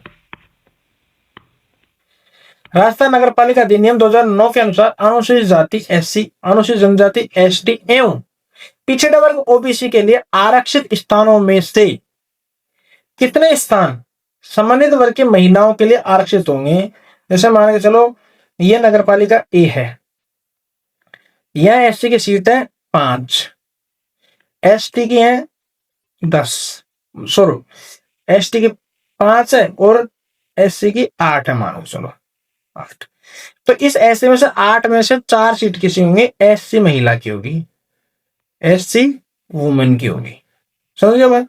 ऐसे एसटी में जैसे 5 सीट है तो 5 में से आधा, 2 का भाग देंगे तो इसमें 2 सीट होंगी जो वुमेन की होंगी, 3 होंगी मैन की होंगी, राइट। तो आधा स्थान होगा जो किसका होगा? B is the right answer. आधा स्थान होगा जो महिलाओं के लिए होगा, महिलाओं को लिए होगा, उसी वर्ग से, सभी वर्ग, उसी वर्ग की बात कर रहे हैं हम, उसी वर्ग से। राजस्थान नगर पालिका अधिनियम 2009 के अनुसार कुल वार्डों की संख्या में से महिलाओं के लिए कितने वार्ड आरक्षित होंगे? भैया डायरेक्ट है आधे वार्ड, जो भी रिजर्व है, RESERVD, जितने भी रिजर्व सीट हैं उसमें से 50% होंगे महिलाओं की।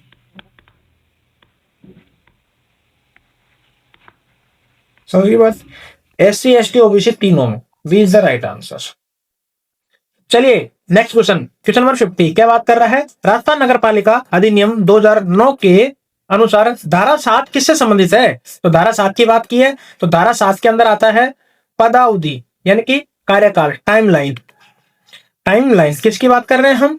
यहाँ पे नगर पालिका की टाइमलाइन की बात कर रहे हैं कि जैसे कि मान लो ये BKI नगर पालिका है, ठीक है, ये 2 साल बाद में यहाँ कोई हिस्सा यहाँ से हटा दिया या फिर मान के चलो कोई हिस्सा इसके अंदर ये जोड़ लिया, तो इसमें होगा क्या? इसमें चुनाव की बात होगी कि भाई जो नया एरिया बनाया है इसमें कोई तो यहाँ का प्रतिनिधि होगा, तो उसका चुनाव कब होगा, और जो ये हटाया गया है इसमें कोई सदस्य होंगे तो उनका साथ क्या होगा, उनका कार्यकाल क्या होगा, या रहेंगे नहीं रहेंगे, इसके बारे में बात करेंगे। तो B is the right answer.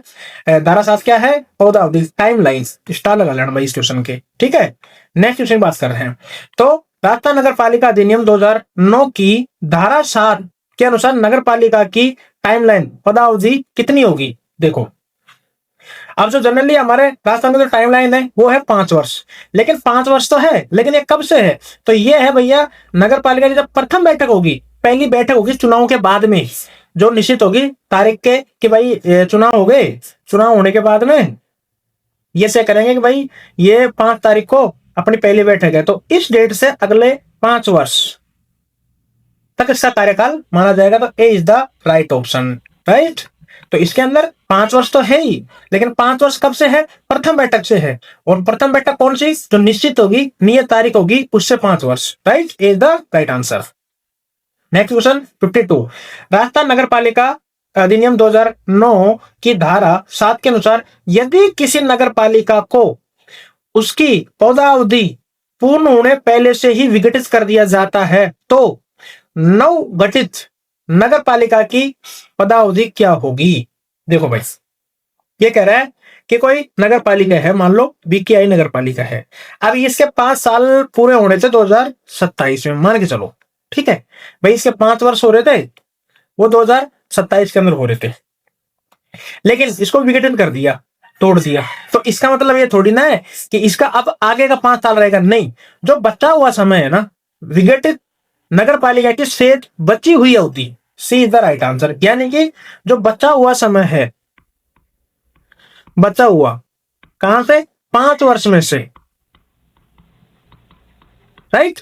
तो सी इज द राइट आंसर होगा। नेक्स्ट, राजस्थान नगर पालिका अधिनियम 2009 के अनुसार धारा 8 किससे संबंधित है? तो धारा 8 की बात करेंगे हम, तो धारा 8 के अंदर है भैया किसी नगर पालिका का नगर पालिका शासन उनके अध्यक्षों के माध्यम से होना, ठीक है। धारा 8 किसकी बात कर रहा है? अध्यक्ष की बात कर रहा है, ठीक है। किसी नगर पालिका का जो शासन है वो किन के अध्यक्षों के माध्यम से होना है, B is the right answer. तो अगर ये डायरेक्ट ऐसे पूछ ले आपसे कि अध्यक्ष किसके अंदर आते हैं, मान लो आपसे ये भी पूछ ले कि अध्यक्ष किस नियम के अंदर आते हैं, तो कौन सी धारा के अंदर आते हैं? धारा 8 के अंदर आते हैं, ठीक है। तो ये कभी कभी आपको टाइम पड़ेगा, लेकिन बहुत स्टार लगा लेना, क्योंकि डायरेक्ट अध्यक्ष के बारे में जरूर पूछा जाता है कि भाई नगर पालिका, नगर निगम या इनके अध्यक्ष है वो किसके अंदर आते हैं, तो धारा 8 के अंदर आते हैं, राइट। अगला क्वेश्चन, राजस्थान नगर पालिका अधिनियम 2009 के अनुसार धारा 9 किससे संबंधित है? ठीक है, धारा 9 किससे संबंधित है? तो धारा 9 में क्या करेंगे? जैसे वार्डों का विभाजन करेंगे भाई, वार्डों का विभाजन, B is the right answer. यानी कि ये नगर पालिका है, अब ये जैसे पानी हुई नगर पालिका है, ठीक है। अब इसमें जैसे छोटे छोटे एरिया बटे होंगे अंदर, एक ये एरिया है, ये मान लो छोटे छोटे एरिया हैं, इसमें से यहाँ पे 5 चुने जाएंगे, एक ये स्थान हो गया, एक ये हो गया, एक ये हो गया, एक ये हो गया। अब यदि स्थानों का निर्धारण करेगा, वो तो कौन करेगा? तो स्थानों का निर्धारण करेगा, इन स्थानों का वो तो हमारा राजस्थान सरकार करेगी, पीरियड पास करके भाई इसमें इतना स्थान होगा, और जितने स्थान होंगे उतने उसमें वार्ड होंगे। ठीक है भाई, जितने स्थान राज्य सरकार ने घोषित किए उतने ही वार्ड होंगे, इसके अंदर स्थान बराबर वार्ड होंगे, स्थान बराबर वार्ड होंगे। लेकिन अब इसमें लैंग्वेज के अंदर अलग चीजें ली गई है कि भाई राज्य को जब हम संबोधित कर रहे हैं तो वहां स्थान का यूज कर रहे हैं इस नियम के तहत, और जब हम वार्ड की बात कर रहे हैं तो स्थान इक्वल टू वार्ड हो जाएंगे कि वार्ड बराबर ही होंगे जितने स्थान राज्य सरकार निर्धारित करेगी। तो वार्डों का विभाजन है, तो वार्डों का विभाजन किसमें आएगा? ये आएगा धारा 9 के अंदर, राइट। धारा 9 क्या है? वार्डों का विभाजन। और धारा 8 क्या थी? ये थी अध्यक्ष। ध्यान रखना भाई इसका। वैसे हम एक बार इस पूरे जो भी धारा है इनको एक साथ जरूर लिख लेंगे स्ट्रिक के साथ। नेक्स्ट क्वेश्चन 55, राजस्थान नगर पालिका अधिनियम 2009 की धारा 9 के अनुसार चुनाव के लिए प्रत्येक नगर पालिका में वार्डों की संख्या कितनी होगी? राइट। अब देखो वार्ड के बारे में पूछ रहा है तो 3 स्टार है, तो वार्ड क्या करेंगे? तो देखो वार्ड की संख्या किसके ऊपर निर्भर करती है? ठीक है, तो जैसे पहला ऑप्शन अध्यक्ष द्वारा निर्धारित संख्या के बराबर, बिल्कुल नहीं भाई, अध्यक्ष थोड़ी ना ये तय करेंगे भाई कितने वार्ड होंगे। ठीक है, नगर पालिका में निर्वाचन हेतु नियत कुल स्थानों के राइट की संख्या के बराबर, तो B is the right answer. अभी हमने देखा था पिछले क्वेश्चन के अंदर कि भाई जो स्थान होंगे ना, कुल स्थान होंगे, इसकी संख्या के बराबर वार्ड होंगे। स्थान इक्वल टू स्थान बराबर वार्ड, ये हमने पहले भी देखा था और अब भी देख रहे हैं। स्थान इक्वल टू वार्ड होंगे, तो B is the right answer. लेकिन फिर भी हम ऑप्शन देख लेते हैं। राज्य त्रिपादा समय समय पर निर्धारित संख्या के अनुसार, ठीक है, ये भी बिल्कुल सही है। जनसंख्या के अनुसार परिवर्तनीय संख्या, ये भी आंसर। लेकिन यहाँ पे जो सबसे करेक्ट बैठ रहा है वो बैठा है नगर पालिका में निर्वाचन हेतु नियत कुल स्थानों की संख्या, और ये कौन करता है? ये राज्य सरकार करती है। ठीक है, ये सी और डी ऑप्शन क्या कह रहे हैं इसको हम आगे डिस्कशन करेंगे कि भाई इसके पास शक्ति राज्य सरकार के पास है समय समय पर निर्धारित करने की, और समय समय पर नहीं, जनगणना के बाद में, जैसे जनगणना होगी उसके बाद में ये इसके स्थानों में परिवर्तन कर सकती है। लेकिन ये स्थानों में परिवर्तन करके कुल स्थान तय करेगी, बट अब इतने स्थान होंगे और उसके बराबर वार्ड हो जाएंगे, राइट। और ये जो समय पर निर्धारित करेगी ये किसके द्वारा करेगी? ये जनसंख्या के अनुसार करेगी, क्योंकि जनसंख्या परिवर्तन हो जाएगी। तो डी और सी आपस में कोरिलेटेड है। ये काम है सी और डी करने का राज्य सरकार के पास। राज्य सरकार कुल नियत स्थान तय करेगी, उसके बाद में उसके वार्ड निर्धारित होंगे। तो A B is the right answer. समझ गए? 55 राइट।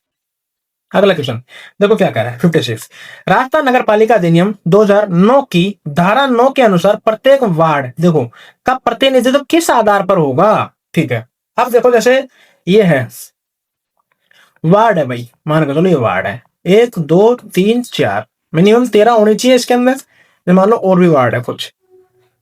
ठीक है, अब ये कह रहे हैं जैसे एक वार्ड है यानी कि एक स्थान, टोटल स्थान दे दिए किसने? राज्य सरकार ने, भाई इतने स्थान होंगे, तो उसके बराबर हमने वार्ड रख दिए, वार्ड रख दिए। अब ये कह रहे हैं कि वार्ड का प्रतिनिधित्व किस आधार पर होगा?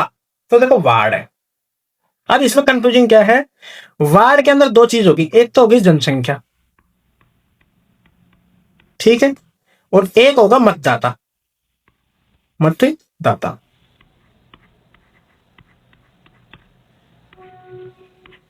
ठीक है, अब मतदाता तो क्या होगा? 18+ होगा, लेकिन जनसंख्या तो 18 से नीचे वाली भी होगी। लेकिन इसकी जनसंख्या कितनी जनसंख्या है उस पर एक इसका प्रतिनिधित्व होगा, यह जनसंख्या तय करेगी। किसके आधार पर? जनसंख्या के आधार पर। B is the right answer. ध्यान रखना, मेरा मतलब यही था कि जनसंख्या, भाई जनसंख्या एक तो, और एक मतदाता। ठीक है, तो मतदाता तय नहीं करेगा, ये जनसंख्या तय करेगी, right. V is the right answer. Next question, Rajasthan नगर पालिका अधिनियम 2009 की धारा 9 के अनुसार नगर पालिका में स्थानों सीटों की कुल संख्या किसके अनुपात में होगी? ठीक है, बात वही कर रहा है भाई, सीटों का अनुपात किसके अनुपात में होगी? जनसंख्या के अनुपात में होगी, तो नगर पालिका की जनसंख्या के अनुपात में होगी। B is the right answer. अभी डिसाइड किया था किसके अनुपात में नहीं होगी? मतदाता के अनुपात में नहीं होगी। मतदाता के अनुपात में नहीं होगी। इसको आप देख लीजिएगा, क्योंकि ये वहां पे एग्जाम में कंफ्यूज करेगा ही करेगा। B is the right answer. Right, अगला क्वेश्चन देखते हैं। राजस्थान नगर पालिका अधिनियम 2009 के अनुसार धारा 10 किससे संबंधित है? तो धारा संबंधित है वार्डों की अवधारणा से संबंधित। ए इज द राइट आंसर।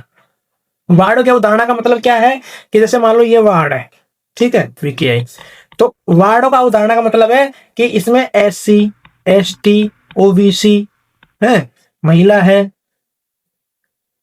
उनका क्या होगा, ठीक है, वार्ड कहां से स्टार्ट होगा, इसकी बाउंड्री किस दिशा में होगी, कितने इसके अंदर वार्ड होंगे, तो ये सब अवधारणा में आता है कि भाई इसका हम इंप्लीमेंटेशन कैसे करेंगे। अवधारणा यानी कि हम उसके बारे में धारणा बना रहे हैं कि भाई इसके अंदर ऐसा ऐसा होगा, सोच है। तो वार्डों की अवधारणा जिसके अंदर लिखी जाएंगी, प्रॉपर ड्राफ्टिंग होगी कि भाई इसके अंदर इतनी संख्या है, ये है, तो पूरा पक्का उसका काम किया जाएगा, तो वो है वार्डों की अवधारणा। तो किसमें होती है? धारा 10 के अंदर होती है। ठीक है, राइट, 3 स्टार लगा लीजिएगा। अगला क्वेश्चन, राजस्थान नगर पालिका अधिनियम 2009 की धारा 10 के अनुसार निम्न में से किसका निर्धारण राज्य सरकार आदेश द्वारा तय करेगी? ठीक है भाई, अब ये बात कर रही है राज्य सरकार क्या तय करेगी। देखो, वार्डों की सीमाएं, SC ST OBC के लिए आरक्षण, ठीक है, 3 चीज है यहाँ पे। देखो, इस तो ये चीज है, एक ये चीज है, तथा महिला एक ये चीज है अलग से, के लिए आरक्षित वार्डों की संख्या। ठीक है, तो ये तय कौन करेगी? राज्य सरकार करेगी। बिल्कुल सही है। नगर पालिका अध्यक्ष का निर्वाचन करेगी क्या राज्य सरकार? बिल्कुल नहीं करेगी। नगर पालिका की पदावधि तय करेगी क्या? नहीं करेगी बिल्कुल में, क्योंकि जितना कार्यकाल रहेगा नियत तारीख से उतना उसका रहेगा। नगर पालिका के आय व्यय का निर्धारण ये करेगी क्या? बिल्कुल नहीं करेगी राज्य सरकार। तो राज्य सरकार क्या करेगी? तय उसरट 3 चीजें। देखो, अलग अलग ऑप्शन से पूछ सकता है और डायरेक्ट भी पूछ सकता है। हमने इसको प्रॉपर समझाने के लिए इसको डायरेक्ट क्वेश्चन के अंदर पुटअप किया है कि वार्डों की सीमाएं, SC ST OBC का आरक्षण एंड महिलाओं के लिए आरक्षित वार्ड, ये कौन तय करेगा? ये राज्य सरकार तय करेगी। कौन करेगा भाई? ये राज्य सरकार तय करेगी, सरकार के आदेश द्वारा। ठीक है, आदेश का मतलब हो गया कि यहां पे गजट पेश होगा, यानी कि यहां पे पत्र निकालेगी कि भाई इस नगर पालिका के अंदर कितनी सीट इनकी रहेंगी। ठीक है, A is the right answer, धारा 10 में। अगला क्वेश्चन, राजस्थान नगर पालिका अधिनियम 2009 की धारा 10 की बात कर रहे हैं के अनुसार अनुसूचित जाति, अनुसूचित जनजाति यानी कि SC ST, ठीक है, पिछड़े वर्ग OBC तथा महिलाओं के लिए आरक्षित स्थानों का आवंटन किस प्रकार किया जाएगा? भाई बिल्कुल लगा लेना इस पे स्टार।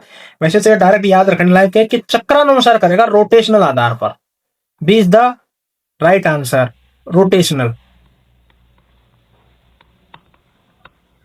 रोटेशनल, ठीक है, कि भाई किस समय बाद में किसका नंबर आएगा, किसकी कितनी जनसंख्या है, उस आधार पर ये रोटेशनल होता रहेगा। जैसे जैसे जनसंख्या बढ़ती रहेगी, जैसे जैसे जनसंख्या बढ़ेगी, वैसे वैसे इसका गणना राज्य सरकार करेगी और ये तय करेगी राज्य सरकार किसका कितना होगा सीट, SC ST OBC और महिलाओं के लिए कितनी आरक्षित होंगी, रिजर्व सीट होंगी, इसके बारे में बात कर रहे हैं। तो B is the right answer. Next question, Rajasthan नगर पालिका अधिनियम 2009 की धारा 10 के अनुसार वार्डों की अवधारणा करते समय राज्य सरकार किन किन उपबंधों पर का ध्यान रखेगी? देखो भाई, कह रही है कि भाई वो कोई वार्ड तो हम बना रहे हैं, मान के चलो वार्ड तो हम बना लेंगे। अब ये वार्ड बनाते समय जैसे कि ये कोई नई नगर पालिका है, इसमें वार्ड की अवधारणा कर रही है कि 1 2 3 4 5 6 7, ठीक है। अब ये कह रहे हैं कि भाई इसके समय क्या क्या ध्यान रखेगी, तो ये 4-5 पॉइंट है, तुमने एक में डाल दिए हैं। यहां से अलग अलग से क्वेश्चन पूछा जा सकता है आपसे, तो हम ए ऑप्शन की बात करेंगे। देखो, सभी वार्ड भौगोलिक रूप से जुड़े हों, इसका मतलब है कि जैसे 5वां वार्ड ही है तो यहाँ 6वां होगा, 7वां होगा, 8वां होगा। तो कहने का मतलब ये है कि ये जितने भी वार्ड है वो कनेक्टेड होने चाहिए एक दूसरे से। ऐसा नहीं हो कि भाई एक वार्ड यहां बना दिया फिर बीच में छोड़ दिया, फिर एक वार्ड दूसरी जगह बना दिया, ऐसा नहीं हो। भौगोलिक दृष्टि के दृष्टि से आपस में जुड़ी हुई होनी चाहिए, पहला। बी, SC ST आरक्षित स्थानों का सुविचारित वितरण, ये राज्य सरकार का काम है, तथा जनसंख्या के अनुपात में यथासंभव समान हो। ठीक है, SC ST OBC प्लस महिला, ठीक है, स्कोर लगा लेना है इसमें। इनका जो रिजर्वेशन है वो एक निश्चित अनुपात में हो, सुविचारित वितरण किया जाए इसका। ठीक है, तीसरा है वार्डों की क्रम संख्या। भाई ये बहुत इंपॉर्टेंट है, ध्यान रखना। किस कोण से होनी चाहिए? उत्तर पश्चिम से होनी चाहिए। ये बिल्कुल फिक्स है कि वार्ड जब बनेगा तो वो उत्तर पश्चिम से स्टार्ट होगा, कोण से प्रारंभ हो। तो यहाँ पे D is the right answer, यानी कि सारे के सारे ए बी सी तीनों के तीनों सही हैं। लेकिन तीनों में सबसे ज्यादा इंपॉर्टेंट क्या है हमारे पास कि वार्ड की जो कोण स्टार्ट हो गई, जनगणना स्टार्ट करेंगे वो कहां से करेंगे, उत्तर पश्चिम से करेंगे उस वार्ड को बनाना। राइट, अगला क्वेश्चन। राजस्थान नगर पालिका अधिनियम 2009 की धारा 10 के अनुसार वार्डों का क्रमांकन संख्यांकन किस कोण से प्रारंभ किया जाएगा? कोण की बात कर रहे हैं हम भाई, तो कोण की बात क्या कर रहे थे हम अभी, उत्तर पश्चिम। समझ गए बात को, उत्तर पश्चिम। तो उत्तर पश्चिम कौन से, सी के अंदर है राइट आंसर। भैया लगा लेना, इसको पूछा जा सकता है इसमें। Next question. राजस्थान नगर पालिका अधिनियम 2009 के अनुसार वार्डों की अवधारणा डिलिमिटर्स के संबंध में आपत्ति दर्ज कराने के लिए कितना समय दिया जाता है? तो देखो, अवधारणा मैंने कि ये कोई वार्ड है, नहीं ये कोई नगर पालिका है, इसमें ये वार्ड है, ठीक है। अब जैसे 1 2 3 4 5 6 7 ये वार्ड बन गए।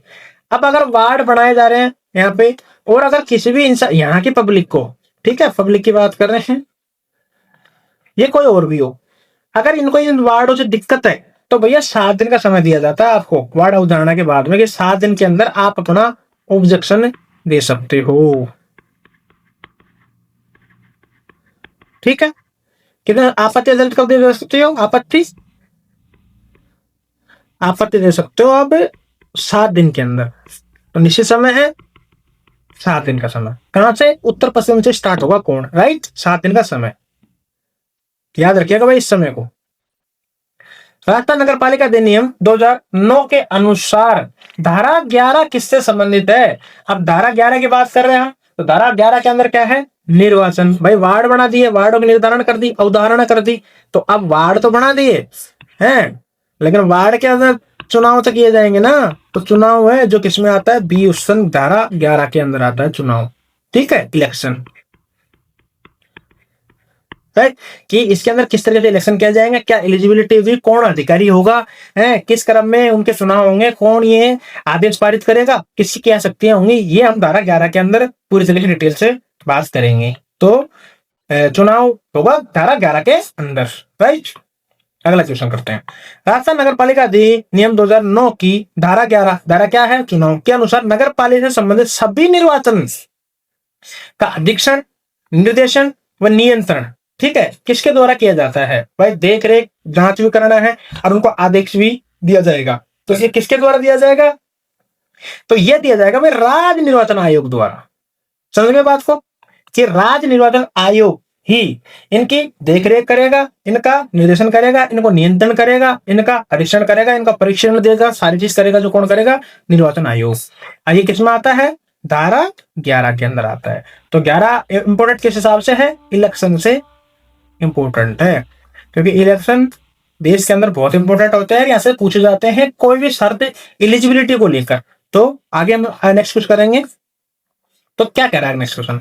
राजस्थान नगर पालिका अधिनियम 2009 की धारा 11 के अनुसार नगर पालिका का निर्वाचन कब कराया जाएगा?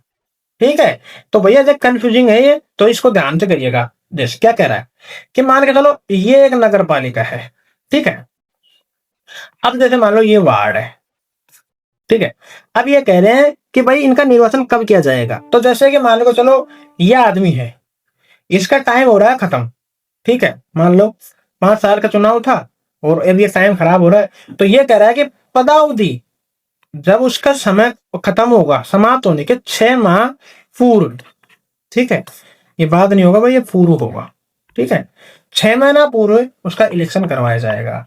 तो 6 माह में से याद रखिएगा, चुनाव के अंदर ये जो 6 माह वाली चीज है वो बार बार आएगी कि 6 माह पूरा हम चुनाव करवा लेंगे, राइट। नेक्स्ट क्वेश्चन की बात करेंगे। राजस्थान नगर पालिका अधिनियम 2009 की धारा 11 के अनुसार यदि किसी नगर पालिका को विघटित कर दिया जाता है तो उसका निर्वाचन कब किया जाएगा? जैसे मान लो बांट दिया 2 भागों में, ठीक है, तो अब यह कह रहा है कि जब विघटन कर दिया, कि जैसे मान के चलो ये हिस्सा है, इसमें चुनाव करवाना है, तो ये कह रहा है विघटन की तारीख से, विघटन की तारीख से 6 महीना के भीतर, B is the right answer. यानी कि भैया 6 महीना तक आप बिना इलेक्शन काम चला सकते हो किसी भी वार्ड के अंदर, किसी भी नगर पालिका के अंदर, लेकिन 6 महीना के भीतर आपको क्या करवाने पड़ेंगे? इलेक्शन करवाने पड़ेंगे।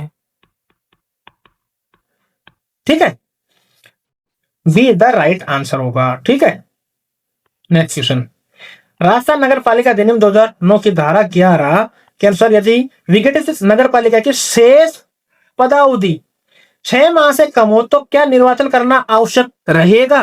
देखो क्या कह रहा है, मान लो ये है, ये नगर पालिका है, वार्ड नंबर 7 है। अब इसके जो पार्षद थे या इसके जो सदस्य चुने गए थे वो खत्म हो जाते हैं। ठीक है, वो नहीं रह पाते, लेकिन इस पूरे नगर पालिका का चुनाव आ रहा है अगले 6 महीने में, यानी कि 5 महीने ही बचे हैं खत्म होने में। तो ये 5 महीने के लिए यहाँ इस वार्ड के लिए चुना नहीं जाएगा कोई भी सदस्य। इसके लिए क्या करेंगे, नहीं, निर्वाचन करवाना आवश्यक नहीं होगा। सी इज द राइट आंसर, क्योंकि अगर 6 महीने से कम का समय बच रहा है, 6 माह, तो चुनाव जरूरी नहीं है। अगर 6 महीने से ज्यादा बच रहा है, 1 साल, 2 साल, 7 माह, तो यहाँ पे चुनाव करवाया जाएगा इस वार्ड के अंदर, अगर कोई सदस्य यहाँ का नहीं रहता है तो। राइट, तो जो 6 महीना से कम है तो चुनाव करवाना जरूरी नहीं है। C is the correct answer. अगला क्वेश्चन, राजस्थान नगर पालिका अधिनियम 2009 की धारा 11 के अनुसार राज्य निर्वाचन आयोग की सिफारिश पर निर्वाचन की अधिसूचना कौन जारी करता है? तो देखो, निर्वाचन की जो अधिसूचना जारी करेगा वो करेगा राज्य सरकार करेगा हमारा, क्योंकि जो अधिसूचना जारी करने का जो काम होता है वो क्या करता है, राज्य सरकार करता है। राज्य सरकार सूचना जारी कर देगा, उसके बाद में ये किसके पास आ जाएगा, राज्य निर्वाचन के पास आ जाएगा। तो राज्य सरकार है, B is the right answer. यहीं पे कंफ्यूज होगा, ध्यान रखना कि अधिसूचना कौन जारी करेगा। तो अधिसूचना कौन करेगा, राज्य सरकार करेगा, राज्य निर्वाचन आयोग नहीं करेगा। याद रखना आप बात, निर्वाचन आयोग नहीं करेगा इसकी सूचना। ये कंफ्यूजिंग करेगा, ये बहुत कंफ्यूज वाला क्वेश्चन है। डायरेक्ट जाके आप राज्य निर्वाचन आयोग लगा दोगे, लेकिन बिल्कुल नहीं। अधिसूचना जारी कराना किसका काम है, राजस्थान सरकार का। ठीक है, नेक्स्ट क्वेश्चन करेंगे। राजस्थान नगर पालिका अधिनियम 2009 की धारा 11 के अनुसार राज्य निर्वाचन आयोग के अनुरोध पर निर्वाचन कार्य हेतु आवश्यक कर्मचारी कौन उपलब्ध करवाएगा? ठीक है, तो भाई जैसे मान लो इलेक्शन है, तो इलेक्शन में जो स्टाफ लगेगा वो कौन देगा, तो ये देगा राज्य सरकार। B is the right answer. राज्य सरकार कब देगा, जब राज्य निर्वाचन आयोग इसको सिफारिश करेगा कि भाई हमें कर्मचारी चाहिए। समझ आ गई बात? तो ये राज्य सरकार यहाँ से स्टाफ उपलब्ध कराएगा। और ये कभी कभी आ भी सकता है कि भाई राज्य सरकार के जो कर्मचारी है वो इलेक्शन को दिए जाते हैं, इलेक्शन में कार्य करने के लिए, वो किस धारा के अंदर आते हैं, धारा 11 के अंदर आते हैं। किसमें, नगर पालिका एक्ट के अंदर। Right, B is the correct answer. Next question, Rajasthan नगर पालिका अधिनियम 2009 के अनुसार धारा 12 किससे संबंधित है? तो धारा 12 के अंदर है प्रायोजन। ठीक है, प्रायोजन में राज्य निर्वाचन आयोग के कार्यों का प्रायोजन। ठीक है, B is the right answer. यानी कि इसमें कौन कौन से अधिकारी होंगे, क्या इसकी हायरार्की होगी, किसके पास क्या काम होंगे, राज्य की अधिकारी में के अंदर कौन सबसे ऊपर आएगा, कौन इसका काम करेगा, किस लेवल के अधिकारी इसके अंदर किस पोस्ट पर रखे जाएंगे और उनका क्या क्या काम होगा। तो ये प्रायोजन है। ठीक है, डेलीगेशन कि भाई कौन कौन सा, प्रायोजन मतलब हो गया डेलीगेशन। डेलीगेशन मतलब है कि होता है ना संबंधित किसी विभाग के अंदर से कि कोई आ रहा है तो किसके नीचे कौन अधिकारी होगा, क्या होगा। तो राज्य निर्वाचन आयोग का जो प्रायोजन डेलीगेशन होगा वो आता है धारा के 12 के अंदर, और निर्वाचन है वो किसमें आता है, 11 के अंदर। कंफ्यूज फिर दूर कर लेना, निर्वाचन आएगा वो आएगा 11 के अंदर। 12 क्या कह रहा है, डेलीगेशन। ठीक है भाई, निर्वाचन तो बता दिया हमने, फिर इसके अंदर ये भी तो बताएंगे कौन क्या काम कर रहा है नहीं कर रहा है, और जो स्टाफ उपलब्ध कराता है वो किसके अंदर आएगा, 11 के अंदर आएगा। राइट, यहाँ पे आएगा B. B is the correct answer, राज्य निर्वाचन आयोग के कार्यों का प्रायोजन। देखते हैं आगे। राजस्थान नगर पालिका अधिनियम 2009 की धारा 12 के अनुसार राज्य निर्वाचन आयोग अपने कार्यों का प्रायोजन किससे कर सकता है? ठीक है, अब जो राज्य निर्वाचन आयोग है, देखो एक तो ये हो गया राज्य निर्वाचन आयोग। ठीक है, अब ये उप निर्वाचन आयुक्त या राज्य निर्वाचन आयोग के सचिव को, ठीक है, इनको प्रायोजित कर सकता है। इन दोनों को बोल सकता है कि भाई आप यहाँ पे इलेक्शन करवाइए, जब भी इलेक्शन की जरूरत पड़ेगी। कौन बोलेगा, राज्य निर्वाचन आयोग बोलेगा। ठीक है, यहाँ पे 2 चीज है। एक तो राजस्थान सरकार, ठीक है, तो राज्य सरकार क्या करेगी, तो आदेश पारित करेगी। उसके बाद में राज्य निर्वाचन आयोग, हाँ राज्य निर्वाचन आयोग किसको काम दे सकता है, उप निर्वाचन आयुक्त राज्य का या राज्य निर्वाचन आयोग के सचिव का, समझ गए बात को। तो इन दोनों को दे सकता है, दो ये अधिकारी हैं जो कार्य को प्रायोजन करेंगे, किसके, राज्य निर्वाचन आयोग। उसके बाद में ये लोग दोनों इनके नीचे वालों को देंगे, तो वो आगे हम बात करेंगे। यहां B is the right answer होगा। राजस्थान नगर पालिका अधिनियम 2009 के संदर्भ में राज्य निर्वाचन आयुक्त कौन है, अभी प्रेजेंट की बात कर रहे हैं भाई। तो जो निर्वाचन आयुक्त प्रेजेंट टाइम पे वो है राजेश्वर सिंह, समझ गए, B is the right answer. पहले उससे पहले कौन थे, उससे पहले मधुकर गुप्ता जी थे, लेकिन ये अब नहीं है। उसके बाद में राजेश्वर सिंह जी आगे, B is the right answer. ये किसकी बात कर रहे हैं, निर्वाचन राज्य निर्वाचन आयुक्त की बात कर रहे हैं, ठीक है। अगला क्वेश्चन, वर्तमान में राजस्थान के मुख्य निर्वाचन अधिकारी चीफ इलेक्शन ऑफिसर की बात कर रहे हैं। तो चीफ इलेक्शन ऑफिसर कौन है, ये है नवीन महाजन, ए इज द राइट आंसर। नवीन महाजन है जो प्रेजेंट टाइम में राजस्थान के चीफ इलेक्शन ऑफिसर हैं, ओके। अगला क्वेश्चन, वर्तमान में राजस्थान राज्य निर्वाचन आयोग के सचिव कौन है, अब ये आयोग के सचिव की बात कर रहे हैं। तो ये आयोग बनाया हुआ है निर्वाचन आयोग, तो इसके सचिव हैं इस टाइम पे, वो है Rajesh Verma. Rajesh Verma A is the right answer, present time पे है ये आयोग के सचिव। इनसे पहले कौन थे, तो इनसे पहले थे जो नीलाली कोठारी जी थी, नीलिनी जी थे, तो इनसे पहले ये रही थी। लेकिन अभी किसको बना दिया गया है, राजेश वर्मा जी को बना दिया गया है राज्य निर्वाचन आयोग के सचिव हुए ये, ठीक है। अगला क्वेश्चन की बात करेंगे, राजस्थान नगरपालिका अधिनियम 2009 के अनुसार धारा 13 किससे संबंधित है। तो धारा 13 है भैया, ये है वार्डों के लिए नियमावली, निर्वाचन की नामावली, B is the right answer, ठीक है। देखो ये कभी कभी बार बार पूछेगा कि भाई 13 के अंदर क्या है, तो ये है निर्वाचन नामावली, समझिए। अब इसमें होगा क्या, निर्वाचन नामावली जैसे कि प्रत्येक वार्ड, ये है नगर निगम, और मान लो इसके अंदर ये वार्ड है 1 2 3 4 5 6, ऐसे मिनिमम कितने 13। तो ये बोलेंगे भाई इसमें इसकी जो नामावली बनेगी, भाई इस वार्ड में कौन कौन रहते हैं, इसमें कौन कौन रहते हैं, इसमें कौन कौन रहते हैं, कितना साल के हैं, कितने 18+ है, कितने नहीं है, ठीक है। अब इसमें जो रह रहे हैं वो गलत दे, एक से ज्यादा बार इसमें लिस्ट में नाम ले दिए, या कभी कभी लोग ऐसे होते हैं यहाँ भी नाम लिखवा दिया, यहाँ भी नाम लिखवा दिया। तो ये सब नामावली के तहत ये चीज देखी जाती है। ये इसके अंदर किया जाएगा किसमें, धारा 13 के अंदर, धारा 13 में क्या क्या किया जाएगा, नेक्स्ट देखते हैं, B is the right answer. अगला क्वेश्चन, राजस्थान नगरपालिका अधिनियम 2009 की धारा 13 के अनुसार राज्य निर्वाचन आयोग, ठीक है। देखो भाई राज्य की बात हो रही है, राज्य निर्वाचन आयोग राज्य सरकार के परामर्श से निर्वाचन नामावली तैयार करने, संशोधित करने, अध्ययन करने, प्रकाशित करने के लिए किस पद की स्थापना करेगा। तो ये जो पद होगा वो होगा निर्वाचन रजिस्ट्रीकरण अधिकारी, B is the right answer. देखो कौन करेगा, ये करेगा राज्य निर्वाचन आयोग, याद रखना बस, राज्य निर्वाचन आयोग, निर्वाचन आयोग, ठीक है।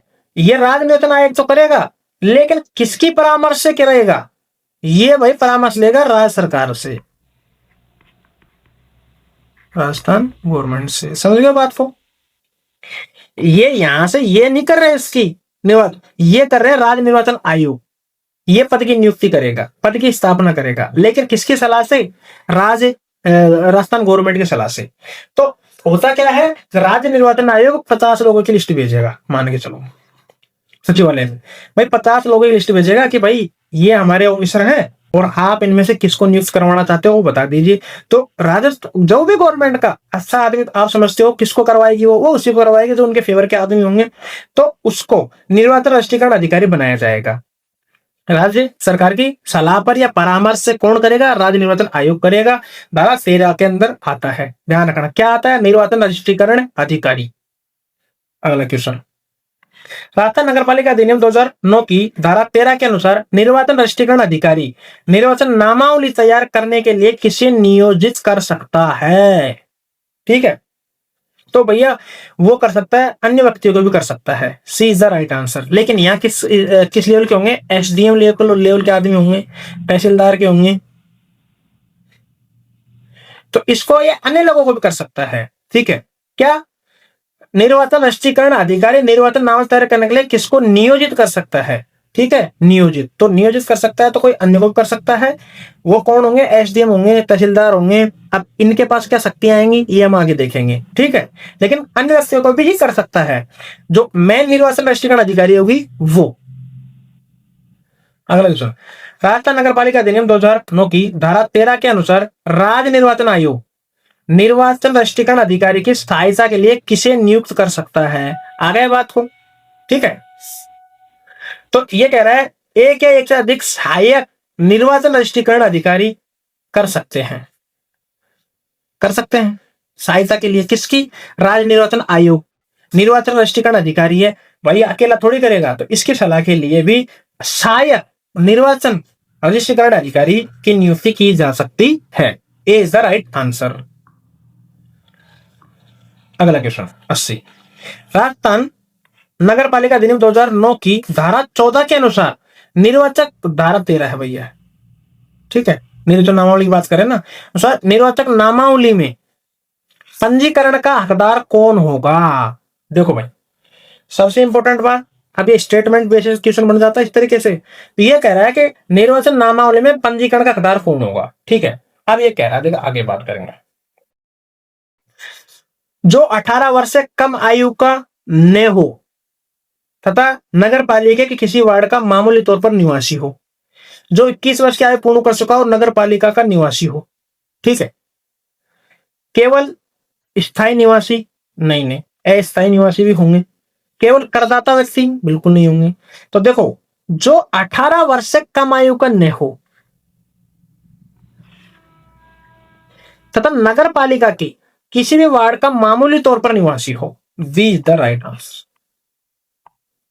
ठीक है, अब देखो और भी ऑप्शन देखते हैं इसके। केवल स्थायी निवासी, केवल नहीं स्थायी निवासी भी होंगे, तो इसलिए केवल लगा दे, इसलिए गलत हो गया।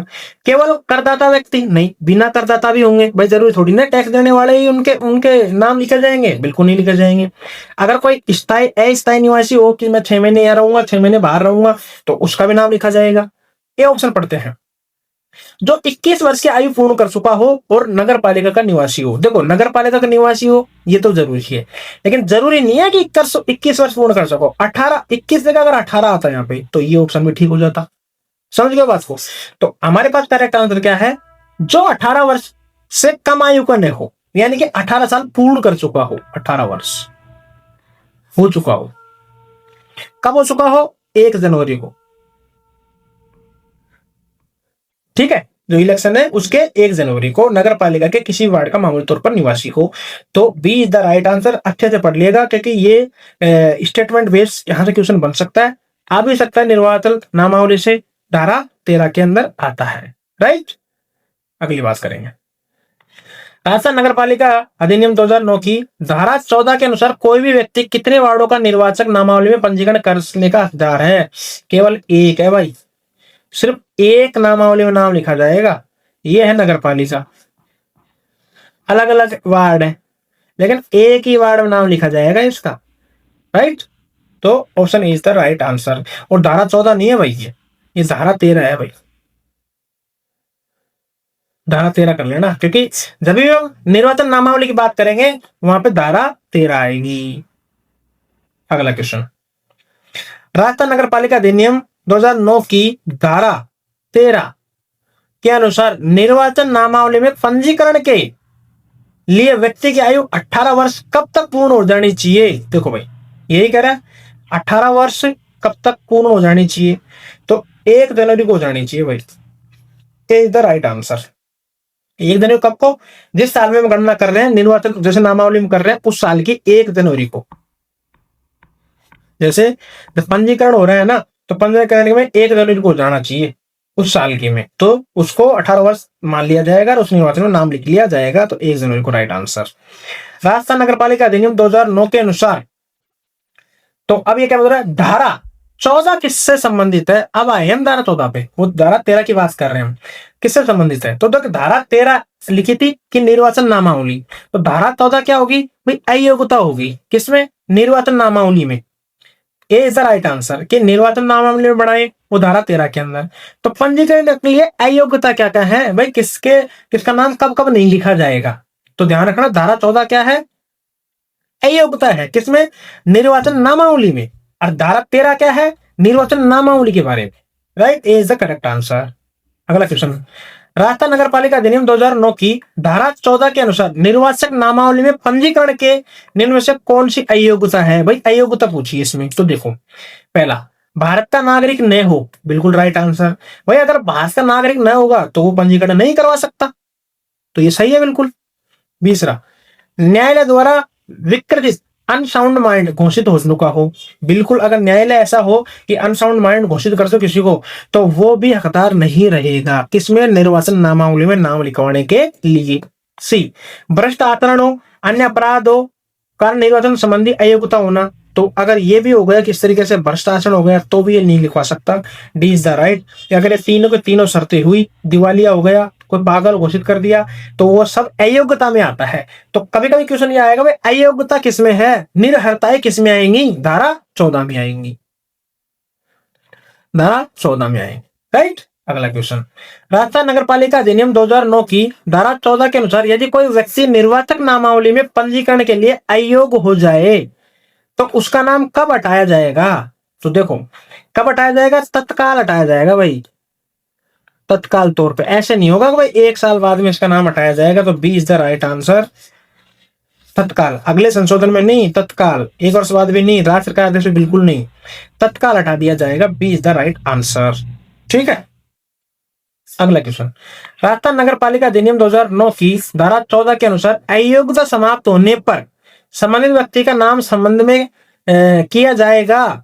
देखो, मान लो कोई व्यक्ति है, ठीक है, इसका नाम है पी, नाम का व्यक्ति है, ये भाई इसने कोर्ट ने आदेश दे दिया, इसको दिवालिया घोषित कर दिया। ठीक है, दिवालिया। भाई कुछ दिन बाद में ये कोर्ट के अंदर से कोर्ट आदेश कर देता है कि भाई ये आदमी अब दिवालिया नहीं है, अब दिवालिया नहीं है, तो इसका नाम वापस जोड़ा जाएगा, तो पुनः नाम दर्ज किया जाएगा भाई इसका। ए इज द राइट आंसर। तो ये इसलिए ऐसा नहीं है, स्टार लगा लो कि एक बार नाम हट गया तो फिर उसका दोबारा कभी नहीं जोड़ा जाएगा, नहीं। जैसे ही वो जिस कारण से अयोग्य हुआ है, जिस कारण से अयोग्य हुआ है, अगर वो कारण खत्म हो जाएगा तो वापस उसका नाम ले जोड़ जाएगा। नेक्स्ट, राजस्थान नगर पालिका अधिनियम अनुसार धारा 15 किससे संबंधित है। तो धारा 15 है भैया मिथ्या घोषणा से संबंधित, false declaration. A is the right option. ठीक है, फॉल्स डिक्लेरेशन, गलत सूचना देना किस में आएगी, धारा 15 में आएगी। अब कभी कभी हम फॉर्म वगैरह भरते हैं ना किसी के अंदर, मान लो, तो अगर हम उसके अंदर झूठी खबर दे दें, जैसे हम कोई निर्वाचक नामावली में हम हमारा पत्र लिखेंगे, पत्र भरेंगे, ठीक है, और अगर हम यहाँ पे कुछ झूठ बोल दें, झूठ, तो ये किस में आएगा, ये मिथ्या के अंदर आएगा। झूठी घोषणा दे दी हमने, मान के चलो कहीं पे हमारा प्रमाण पत्र है, जैसे मूल प्रमाण पत्र है, ठीक है, इसके बारे में झूठ बोल दिया, किसी भी चीज में झूठ बोल दिया तो फॉल्स डिक्लेरेशन आ जाएगा, धारा 15 में आएगा। किसमें आएगा, धारा 15 में, याद रखना ये बात। ठीक है। अगला क्वेश्चन, राजस्थान नगर पालिका अधिनियम 2009 के अनुसार धारा 15 फॉल्स डिक्लेरेशन के अनुसार यदि कोई व्यक्ति निर्वाचन नामावली की तैयारी, पुनरीक्षण, संशोधन, शुद्धिकरण के संबंध में मिथ्या यानी कि गलत, झूठी घोषणा या मिथ्या सूचना देता है तो उसका दंड क्या होगा। ठीक है भाई, किसी ने गलत सूचना दे दी, ठीक है, गलत सूचना, गलत सूचना पड़ती है उसके अंदर, तो क्या होगा देखो, तो 1 वर्ष का कारावास होगा, ठीक है। बी, 2000 से 5000 तक का जुर्माना भी हो सकता है, दोनों ही हो सकते हैं। सी, कारावास भी हो सकता है, जुर्माना दोनों भी हो सकते हैं। तो डी, उपरोक्त सभी। समझ गए बात को।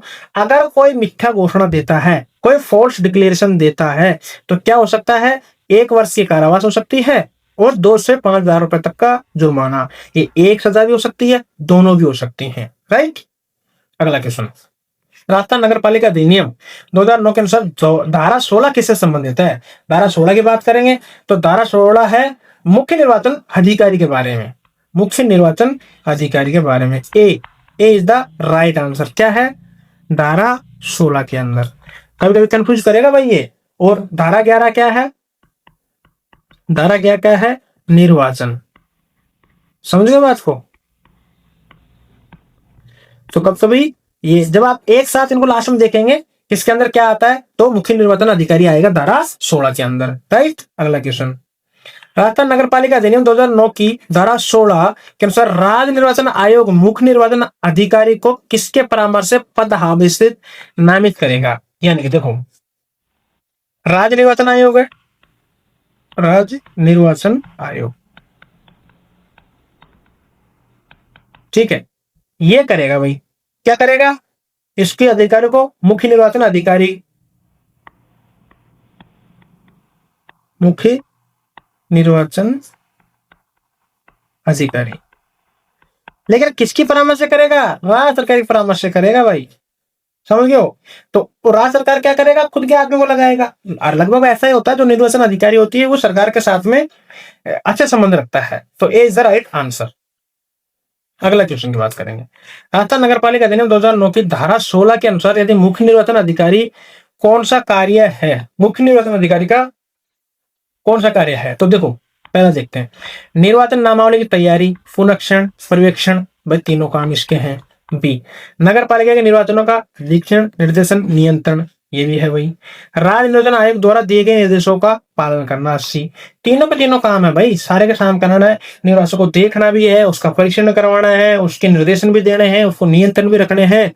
सारे के सारे जो काम है वो मुख्य निर्वाचन अधिकारी का काम होता है। राइट। अगला बात करेंगे राजस्थान नगर पालिका अधिनियम 2009 के अनुसार धारा 17 किससे संबंधित है? तो धारा संबंधित है जिला निर्वाचन अधिकारी। ए इज द राइट आंसर। तो इसमें आ गया धारा 17 में, तो 17 आ गई जिला, डिस्ट्रिक्ट लेवल से, ठीक है। 16 था, वो क्या था? स्टेट लेवल के, ठीक है, स्टेट लेवल का इलेक्शन कमीशनर, इलेक्शन कमीशनर, ये है डिस्ट्रिक्ट इलेक्शन। और जो 11 था वो था इलेक्शन, ये सीटीआई पर। समझ गए बात को? तीनों है भाई, कोई कंफ्यूज कर सकता है, बाद में वहां पे कंफ्यूज हो तो जिला निर्वाचन अधिकारी। ये भी किसके परामर्श से स्थापित करेंगे इसको, पद को? ये भी राज्य सरकार से होंगे। तो देखो, राज्य सरकार का इतना इन्वॉल्वमेंट होता है चुनाव के अंदर कि जो डिस्ट्रिक्ट लेवल का ऑफिसर होगा वो भी किसके आदेश, किसकी सहमति से बनाया जाएगा? स्टेट की सहमति, परामर्श से कराया जाएगा। और वो भी एसडीएम लेवल का होगा, आईएएस लेवल का अधिकारी होगा, जो भी ए इज द जिला निर्वाचन अधिकारी। अगला क्वेश्चन, राजस्थान नगर पालिका अधिनियम 2009 की धारा 17 के अनुसार राज्य निर्वाचन आयोग जिला निर्वाचन अधिकारी को किसके परामर्श से नामित करेगा? वो राज्य सरकार के, क्योंकि उसको स्टेट में खुद का आदमी चाहिए और डिस्ट्रिक्ट लेवल पे खुद का आदमी चाहिए। तो A is the right answer. तो नेक्स्ट क्वेश्चन 94, राजस्थान नगर पालिका अधिनियम 2009 की धारा 17 के अनुसार यदि किसी जिले में आवश्यकता हो तो एक से अधिक जिला निर्वाचन अधिकारी की नियुक्ति कौन कर सकता है? तो राज्य निर्वाचन आयोग करेगा। ए इज द राइट आंसर। किसकी परामर्श से करेगा? राज्य सरकार की करेगा, राजस्थान गवर्नमेंट के परामर्श से करेगा। राज्य निर्वाचन आयोग करेगा लेकिन परामर्श लेगा राजस्थान गवर्नमेंट से। समझ गए बात को? यानी कि वो अपने हाथ में बैठाएंगे भाई यहाँ पे। अगला क्वेश्चन, राजस्थान नगर पालिका अधिनियम 2009 की धारा 17, ठीक है, के अनुसार यदि किसी जिले में एक से अधिक जिला निर्वाचन अधिकारी नियुक्ति किए जाए तो उनकी क्षेत्रीय आधिकारिकता कौन स्पष्ट करेगा? तो देखो, जो इनकी स्पष्ट करेगा ना वो राज्य निर्वाचन आयोग करेगा। ए इज द राइट आंसर। जैसे मान के चलो ये 200 डिस्ट्रिक्ट है, ठीक है, 200 है, यहाँ पे 2 इलेक्शन जिला अधिकारी लगा दिए, एक यहाँ लगा दिया, एक यहाँ लगा दिया, 3 लगा दिया, मान लो एक यहाँ लगा दिया। तो जो इसका क्षेत्र और इसका क्षेत्र जो निर्धारित करेगा वो कौन करेगा? राज्य निर्वाचन आयोग करेगा। ठीक है, राज्य निर्वाचन आयोग करेगा। अब इसमें भी लूपहोल ढूंढ रहे थे कि भाई जिस क्षेत्र में जो जिला अधिकारी लगाएगा, जिला निर्वाचन अधिकारी, वो किस हिसाब से लगाते हैं वो आप सब समझदार हो, जहां जैसे जरूरत पड़ती है वैसे नॉमिनेट कर देते हैं। तो इधर राइट आंसर होगा। नेक्स्ट, राजस्थान नगर पालिका अधिनियम 2009 की धारा 17 के अनुसार जिला निर्वाचन अधिकारी किन के कर्तव्यों का पालन करेगा? तो देखो, राज्य निर्वाचन आयोग, मुख्य निर्वाचन अधिकारी, दोनों जो आदेश देंगे तो दोनों को करेगा भाई। कौन? जो जिलाधिकारी निर्वाचन अधिकारी वो दोनों के आदेशों की पालना करेगा।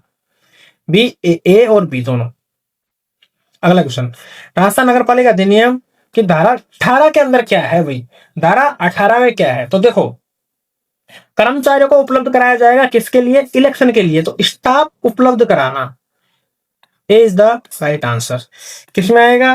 धारा 18 में। ये कौन करेगा? जब राज्य, ठीक है, स्टेट इलेक्शन कमीशन सिफारिश करेगा। किससे? स्टेट से। स्टेट का मतलब है स्टेट गवर्नमेंट। तब वहां से स्टाफ देगा। कहां से देगा वो आगे बात करेंगे। तो A is the right. Staff उपलब्ध कराना किसमें आएगी? धारा 18 के अंदर आएगी।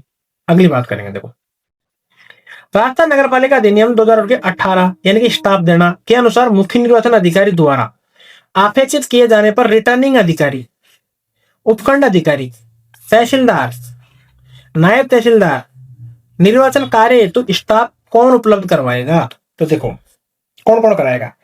एक तो स्थानीय प्राधिकारी, भाई वहां का कोई ऑफिसर है उसको रिक्वेस्ट करेंगे। बी है राज्य सरकार द्वारा स्थापित नियंत्रित और वित्त पोषित संस्था उपक्रम, बी। सी दोनों है भाई। तो दोनों के दोनों है, दोनों से डिमांड रखी जा सकती है कि हमको स्टाफ चाहिए इलेक्शन के लिए, लेकिन यहां केंद्र से रिक्वेस्ट नहीं कर सकते, सेंटर से। सेंटर वाले कर्मचारी हैं उनसे नहीं कर पाएंगे। स्टेट की बात हो रही है तो स्टेट के अधिकार क्षेत्र में जो भी ऑफिस आते हैं, जो भी ऑफिसर है वहां से रिक्वेस्ट कर सकते हैं।